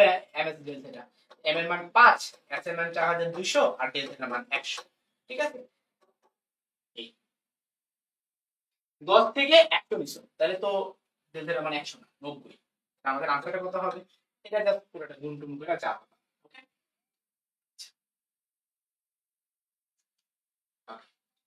এখানে কি উন্নীত করতে পরিবর্তন কত হবে? কিসের পরিবর্তন? এখানে মানে এন্ট্রপি কথাটা মিসিং হইছে। এন্ট্রপি পরিবর্তন মানে যদি এন্ট্রপি পরিবর্তন হয় তাইলে একরকম হতো, তখন সেক্ষেত্রে ক্যালকুলেটর লাগবে। আমি বলি এটা এন্ট্রপি পরিবর্তন মনে হয়, কারণ হচ্ছে অপশনগুলো দেখেই বুঝছি এত কম মান তো হওয়ার কথা না, এগুলো গুণ করলে বিশাল মান আসে। এটা এটা টাইপরাইটার একটু মিস্টেক করছে, এন্ট্রপি পরিবর্তন হবে। এন্ট্রপি পরিবর্তন ফর্মুলা হলো H সমান সমান, হ্যাঁ, ডেল S সমান সমান তোমার mf লন টি/টি। এই ডেলএসটা হচ্ছে এন্ট্রপি পরিবর্তন, এই এমটা হচ্ছে ভর, ভরটা কত 5 কেজি, এস এর মান 4200, ঠিক আছে? এটা ক্যালকুলেশন করতে পারবে না। লন টি2 মান হচ্ছে পরবর্তী তাপমাত্রা, তো 100 সাথে 273 যোগ করলে 373 পায়। আর টি1 হচ্ছে আদি তাপমাত্রা, 10 সাথে 273 যোগ করলে 283 হয়। এটা দ্বিগুণে ক্যালকুলেশন করা সম্ভব না। যে কি বললাম যে জিএসটি এবং এগ্রিতে আগে ক্যালকুলেশন ছিল, কেন করে যাচ্ছি কনসেপ্ট শেয়ার রাখতেছি, হয়তো স্যারে পরীক্ষা দিলে সুন্দর সুন্দর মান দিবে, যেমন এইটা একটা কাটাকাটি করে 2 আসবে এরকম মানতে পারো, 1 2 এর মান মুখস্থ করো, যেরকম 6 3 উত্তর তো করার ফলে কঠিন পদার্থ সরাসরি বাষ্পে পরিণত হয়, কি কঠিন থেকে বাষ্পে, কঠিন থেকে বাষ্প হলে সেটাকে আমরা ঊর্ধ্বপাতন বলি, কঠিন থেকে বাষ্প হলে সেটাকে আমরা ঊর্ধ্বপাতন বলি, ঠিক আছে? কত তাপমাত্রায় বায়ুতে শব্দের বেগ 0 ডিগ্রি সেলসিয়াস তাপমাত্রায় শব্দের বেগের দ্বিগুণ হয়, এটা মনে একটা মুখস্থ মান, এটা তোমরা রাখবে না, এগুলো পুরাতন প্রশ্ন। ক্লাসের লেকচার শোনার সময় এন্ট্রপি বেড়ে যায়, কারণ যখন ক্লাসের মধ্যে লেকচার হয় কথাবার্তা বেশি হয়, কথাবার্তা বেশি হলে হিট প্রডিউস হয়, হিট প্রডিউস হওয়া মানে কি ডিকিউ এর মান বেড়ে যাবে, আবার ডি এর সমান ডিকিউ বাই টি, ডিকিউ এর মান বেড়ে গেলে ডিএস এর মান বেড়ে যাবে। হ্যাঁ, এন্ট্রপি পরিবর্তন কি বলছে, 0 ডিগ্রি সেলসিয়াস তাপমাত্রা 0.5 কেজি ভরের বরফকে 0 ডিগ্রি সেলসিয়াস তাপমাত্রায় এন্ট্রপি পরিবর্তন কত হবে। দেখো, যদি তুমি বরফ থেকে পানি বানাও তখন এন্ট্রপির পরিবর্তনের ফর্মুলা ডি এর সমান সমান ওই যে ডিকিউ বাই টি লিখে ওইটাই, এখন ডিকিউ এর ফর্মুলা আবার এম এল, দেখেন সব মান বসাই দিবা শেষ। এম এর মান কত দেখো তো 0.5 কেজি, এফ এর মান কত 33600, আর টি এর মানটা কত 0 ডিগ্রি সেলসিয়াস মানে 200 এটা ক্যালকুলেশন ভাই তোমার পক্ষে হাতে হাতে করা সম্ভব না, এটা খুবই ঝামেলা। তো একবারে যাওয়া সম্ভব তাও না, তুমি একটা কাজ করতে পারো 273 এর কাটাকাটি 270 ধরতে পারো, 0.5 করলে কত হয় 135 হয়। এখন এটা লগে এটা তুমি বসে বসে ভাগ করো 135 করলে তুমি সঠিক উত্তর পেয়ে যাবে, তবে অপশনগুলো খুব কাছাকাছি, সো তোমার ভুল হওয়ার সম্ভাবনা অনেক বেশি। তো আমি বলি যদি আছে পরীক্ষা এগ্রিতে বা জিএসটি তে, তাইলে স্যারদের অপশনগুলো দূরে দূরে দেওয়া উচিত, আর এখানে এমন মান দেওয়া উচিত যেটা কাটাকাটি করা যায়, ঠিক আছে? এটা গেল। তারপর স্বাভাবিক তাপমাত্রা চাপ কাকে বলে? 0 ডিগ্রি সেলসিয়াস তাপমাত্রা 2 কেজি ভরে পানির সাথে সমান, এটা মনে হয় কোন একটা রিটেনে আসছে, আগে কিন্তু জগন্নাথ ছিল রিটেনে ছিল এটা, তারপরে খুলনা ইউনিভার্সিটি রিটেন ছিল, ঠিক আছে? সো এটা মেবি একটা রিটেনের প্রশ্ন। আর এখানে হচ্ছে এমসিকিউ প্রশ্ন, দুইটা প্রশ্ন একসাথে দিয়ে দিচ্ছি। 0 ডিগ্রি সেলসিয়াস তাপমাত্রা 2 কেজি ভরে পানির সাথে সমান ভরে 90 ডিগ্রি সেলসিয়াস তাপমাত্রা পানি মিশ্রিত করা হলে এন্ট্রপির পরিবর্তনটা নির্ণয় করো। আচ্ছা, মিশ্রিত করা হলে কিন্তু মিশ্রিতের ম্যাথ টোটাল আলাদা ম্যাথ, এগুলো ক্লাস 9 10 ছিল, এটা ইন্টারে ছিল বাদ দেওয়া হয়েছে, ঠিক আছে? তবে আমি তোমাদের শিখাই দিই মিশ্রণের ম্যাথটা, কনসেপ্টটা শিখাই দিলাম, আশা সম্ভাবনা খুবই কম, আর শিখাই দিই। হ্যাঁ, মিশ্রণের যে টাইপের 9 10 ছিল সেই টাইপের তোমাদের শিখাই দিই। এখানে অ্যাকচুয়ালি হলো ক্যালোরি মিটারের মূলনীতি, এটাকে বলা হয় ক্যালোরি মিটারের মূলনীতি, ঠিক আছে? এখানে মূলনীতিটা স্পষ্টভাবে বলা আছে যে গৃহীত তাপ ইজ ইকুয়াল টু বর্জিত তাপ, গৃহীত তাপ ইজ ইকুয়াল টু, আমাদের সময় 9 এগুলো ছিল, পরে মনে হয় বাদ দিছে বা তোমাদের শর্টের বাইরে, যাই হোক আমি শিখাই দিচ্ছি গৃহীত তাপ ইজ বর্জিত তাপ, একটা ম্যাথ দিয়ে বুঝিয়ে দিই। ধরো তোমার কাছে পানি আছে, কিছু পরিমাণ পানি আছে, সেটা টেম্পারেচার হচ্ছে 10 ডিগ্রি সেলসিয়াস, তোমার কাছে আরো একটা পানি আছে সেটা ধরো 50 ডিগ্রি সেলসিয়াস। এখন এই দুইটাকে তুমি কি করো মিশ্রণ করলে, মিশ্রণ করলে টেম্পারেচার কত হয়েছে সেটা বের করতে হবে। তুমি করো ভাই বোঝা তো 10 আর 50 তো মাঝামাঝি কোনো একটা হয়তো দুইটা গড় করলে 30 হয়, মানে 30 হবে না, এভাবে বলা যাবে না, তোমাকে আগে ইয়া জানতে হবে, এটা ভর জানা লাগবে। পানির ভরটা ধরে নিলাম 5 কেজি, ঠিক আছে? বা হিসাবে সুবিধার জন্য আমি 2 কেজি ধরি, তাহলে তাড়াতাড়ি ক্যালকুলেশন করা যাবে। এখন তোমাকে বললো নতুন টেম্পারেচার কত, এরকম প্রশ্ন 9 ছিল, ইন্টারে আসে না, বাট অ্যাডমিশনে এসে পড়তে, ঠিক আছে? ইন্টারে আপনি কখনো অ্যাডমিশনের জন্য আসতে, ফর্মুলা কি, ফর্মুলা হচ্ছে গৃহীত তাপ ইজ ইকুয়াল টু বর্জিত তাপ। তো তুমি দেখবে এই দুইজনের, এই দুইটার মধ্যেই তো পানি আছে, তাই না? কোনটার মধ্যে পানি তাপ গ্রহণ করে কোনটার মধ্যে বর্জন করে? 10 ডিগ্রি অতি ঠান্ডা, 50 ডিগ্রি যে, ও কি করবে তাপ গ্রহণ করবে, গ্রহণ করলে গৃহীত তাপের ফর্মুলা কি mx ডেল্টা, আর বর্জিত তাপ ও তাপ বর্জন করবে, এটা ফর্মুলা কি mx ডেল্টা। এখন দুইটার ক্ষেত্রে mn সেম, বাট দুইটার ক্ষেত্রে বাকি জিনিসগুলা সেম না। খেয়াল করে দেখো, দুইটার ক্ষেত্রে আমাদের কি সেম এস এর মান সেম, দুইটার ক্ষেত্রে এস এর মান সেম, বাট ডেল থিটার মানটা কিন্তু সেম না দুইটার ক্ষেত্রে, ঠিক আছে? আলাদা আলাদা।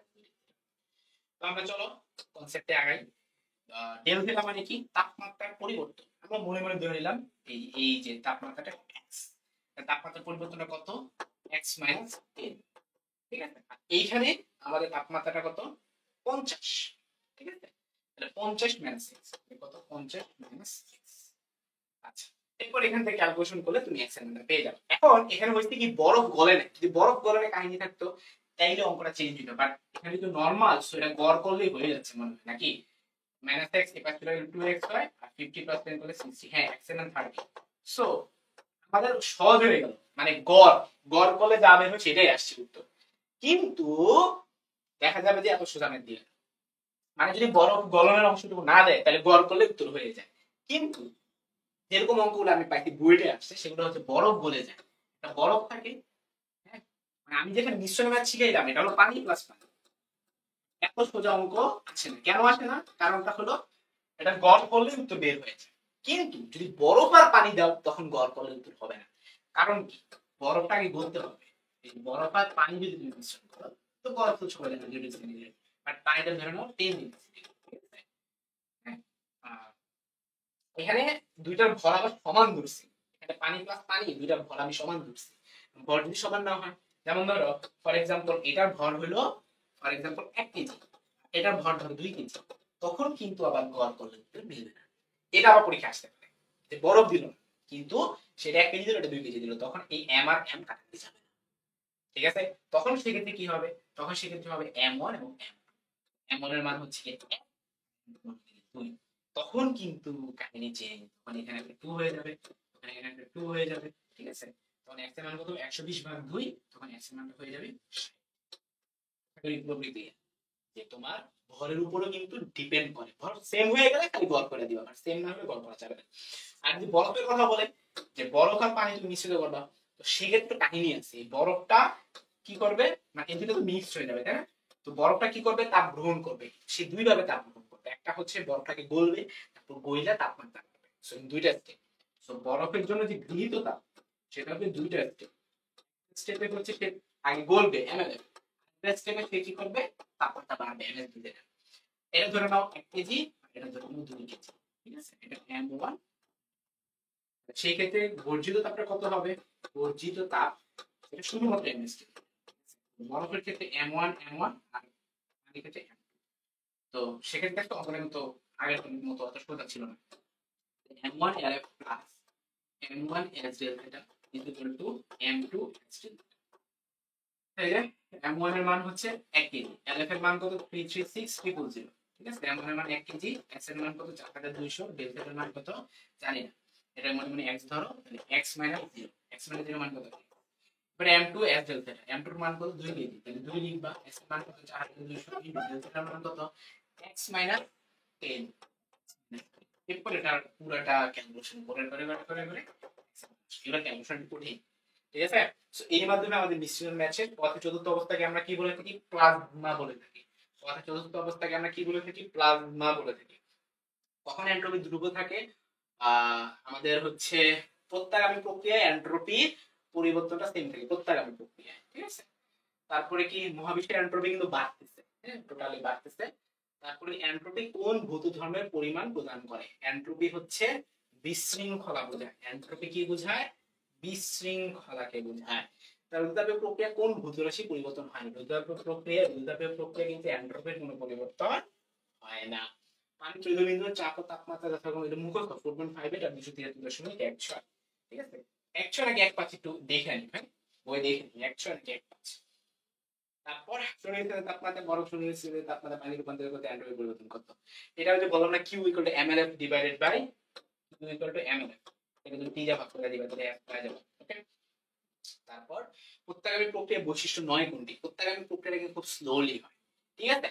এখানে দ্রুত দেয়া রাখছে, প্রত্যাগামী প্রক্রিয়া তো ফাস্ট না, তো এটা স্লো, তাই এটা তার বৈশিষ্ট্য না, হ্যাঁ। আবার স্বতঃস্ফূর্ত প্রত্যাগামী প্রক্রিয়া কি স্বতঃস্ফূর্ত নাকি অস্বতঃস্ফূর্ত, কমেন্টে বলো দেখি, এর উত্তর বলো। যদি স্বতঃস্ফূর্ত হয়ে থাকে তাহলে বিওসি দুইটাই, আর যদি অস্বতঃস্ফূর্ত হয় তাহলে কিন্তু বিওসি দুইটাই হবে না, ঠিক আছে। এন্ট্রপি সবচেয়ে কম থাকে কোন অবস্থায়, এন্ট্রপি সবচেয়ে কম থাকে কঠিন অবস্থায়, সবচেয়ে বেশি থাকে হচ্ছে প্লাজমা অবস্থা। আমি ক্লিক করতেছি বাট দেখে কাজ করতেছে না, এটার মিনিংটা কি, এটার মিনিং হচ্ছে শেষ, ঠিক আছে। সো এরই মাধ্যমে আমরা আল্লাহ হাফেজ বলতে যাচ্ছি। এখন এবার আসি ভাইয়া বাসায় কিভাবে করবো।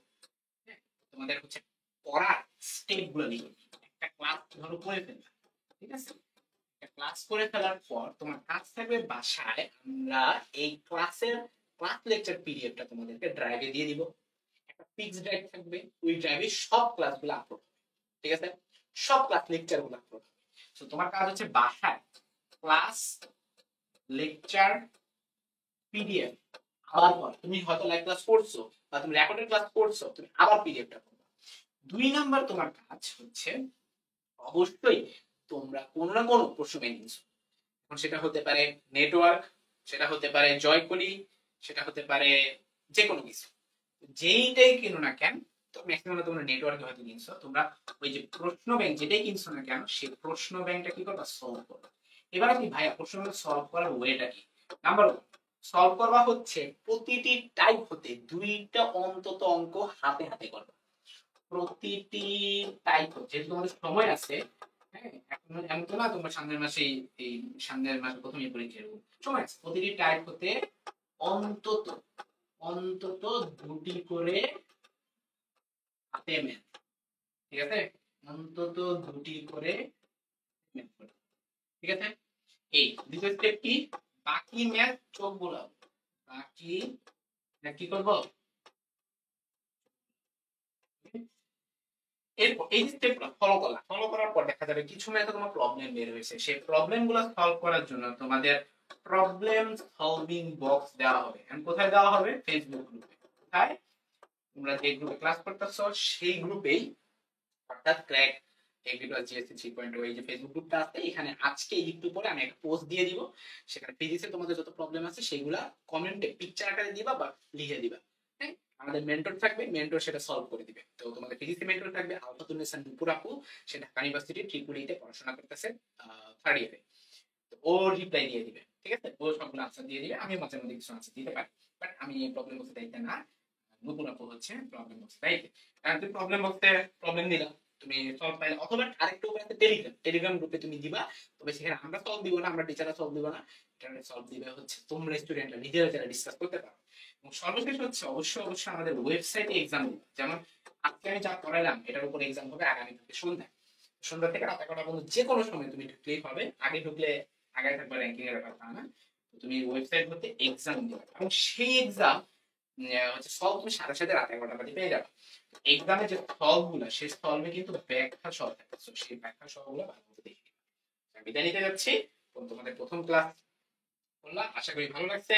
সবাইকে অনেক অনেক ধন্যবাদ যারা শেষ পর্যন্ত ছিল, ঠিক আছে। আমি বিদায় নিতে যাচ্ছি, কারো কোনো প্রশ্ন থাকলে। এবং তোমাদের হচ্ছে সিফাত ভাইয়া কিন্তু এক্সামে প্রশ্নের দায়িত্ব।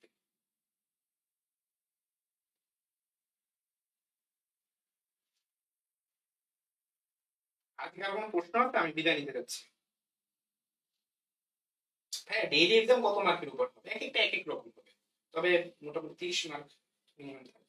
পিডিএফ কখন দিবেন ভাই, একটু পরেই দিব, আমাকে এটা পিডিএফ বানাইতে হবে, তো বানাইতে তো একটু 10 মিনিটের মতো সময় লাগবে, ঠিক আছে। সবাই ভালো থেকে সুস্থ থাকবে।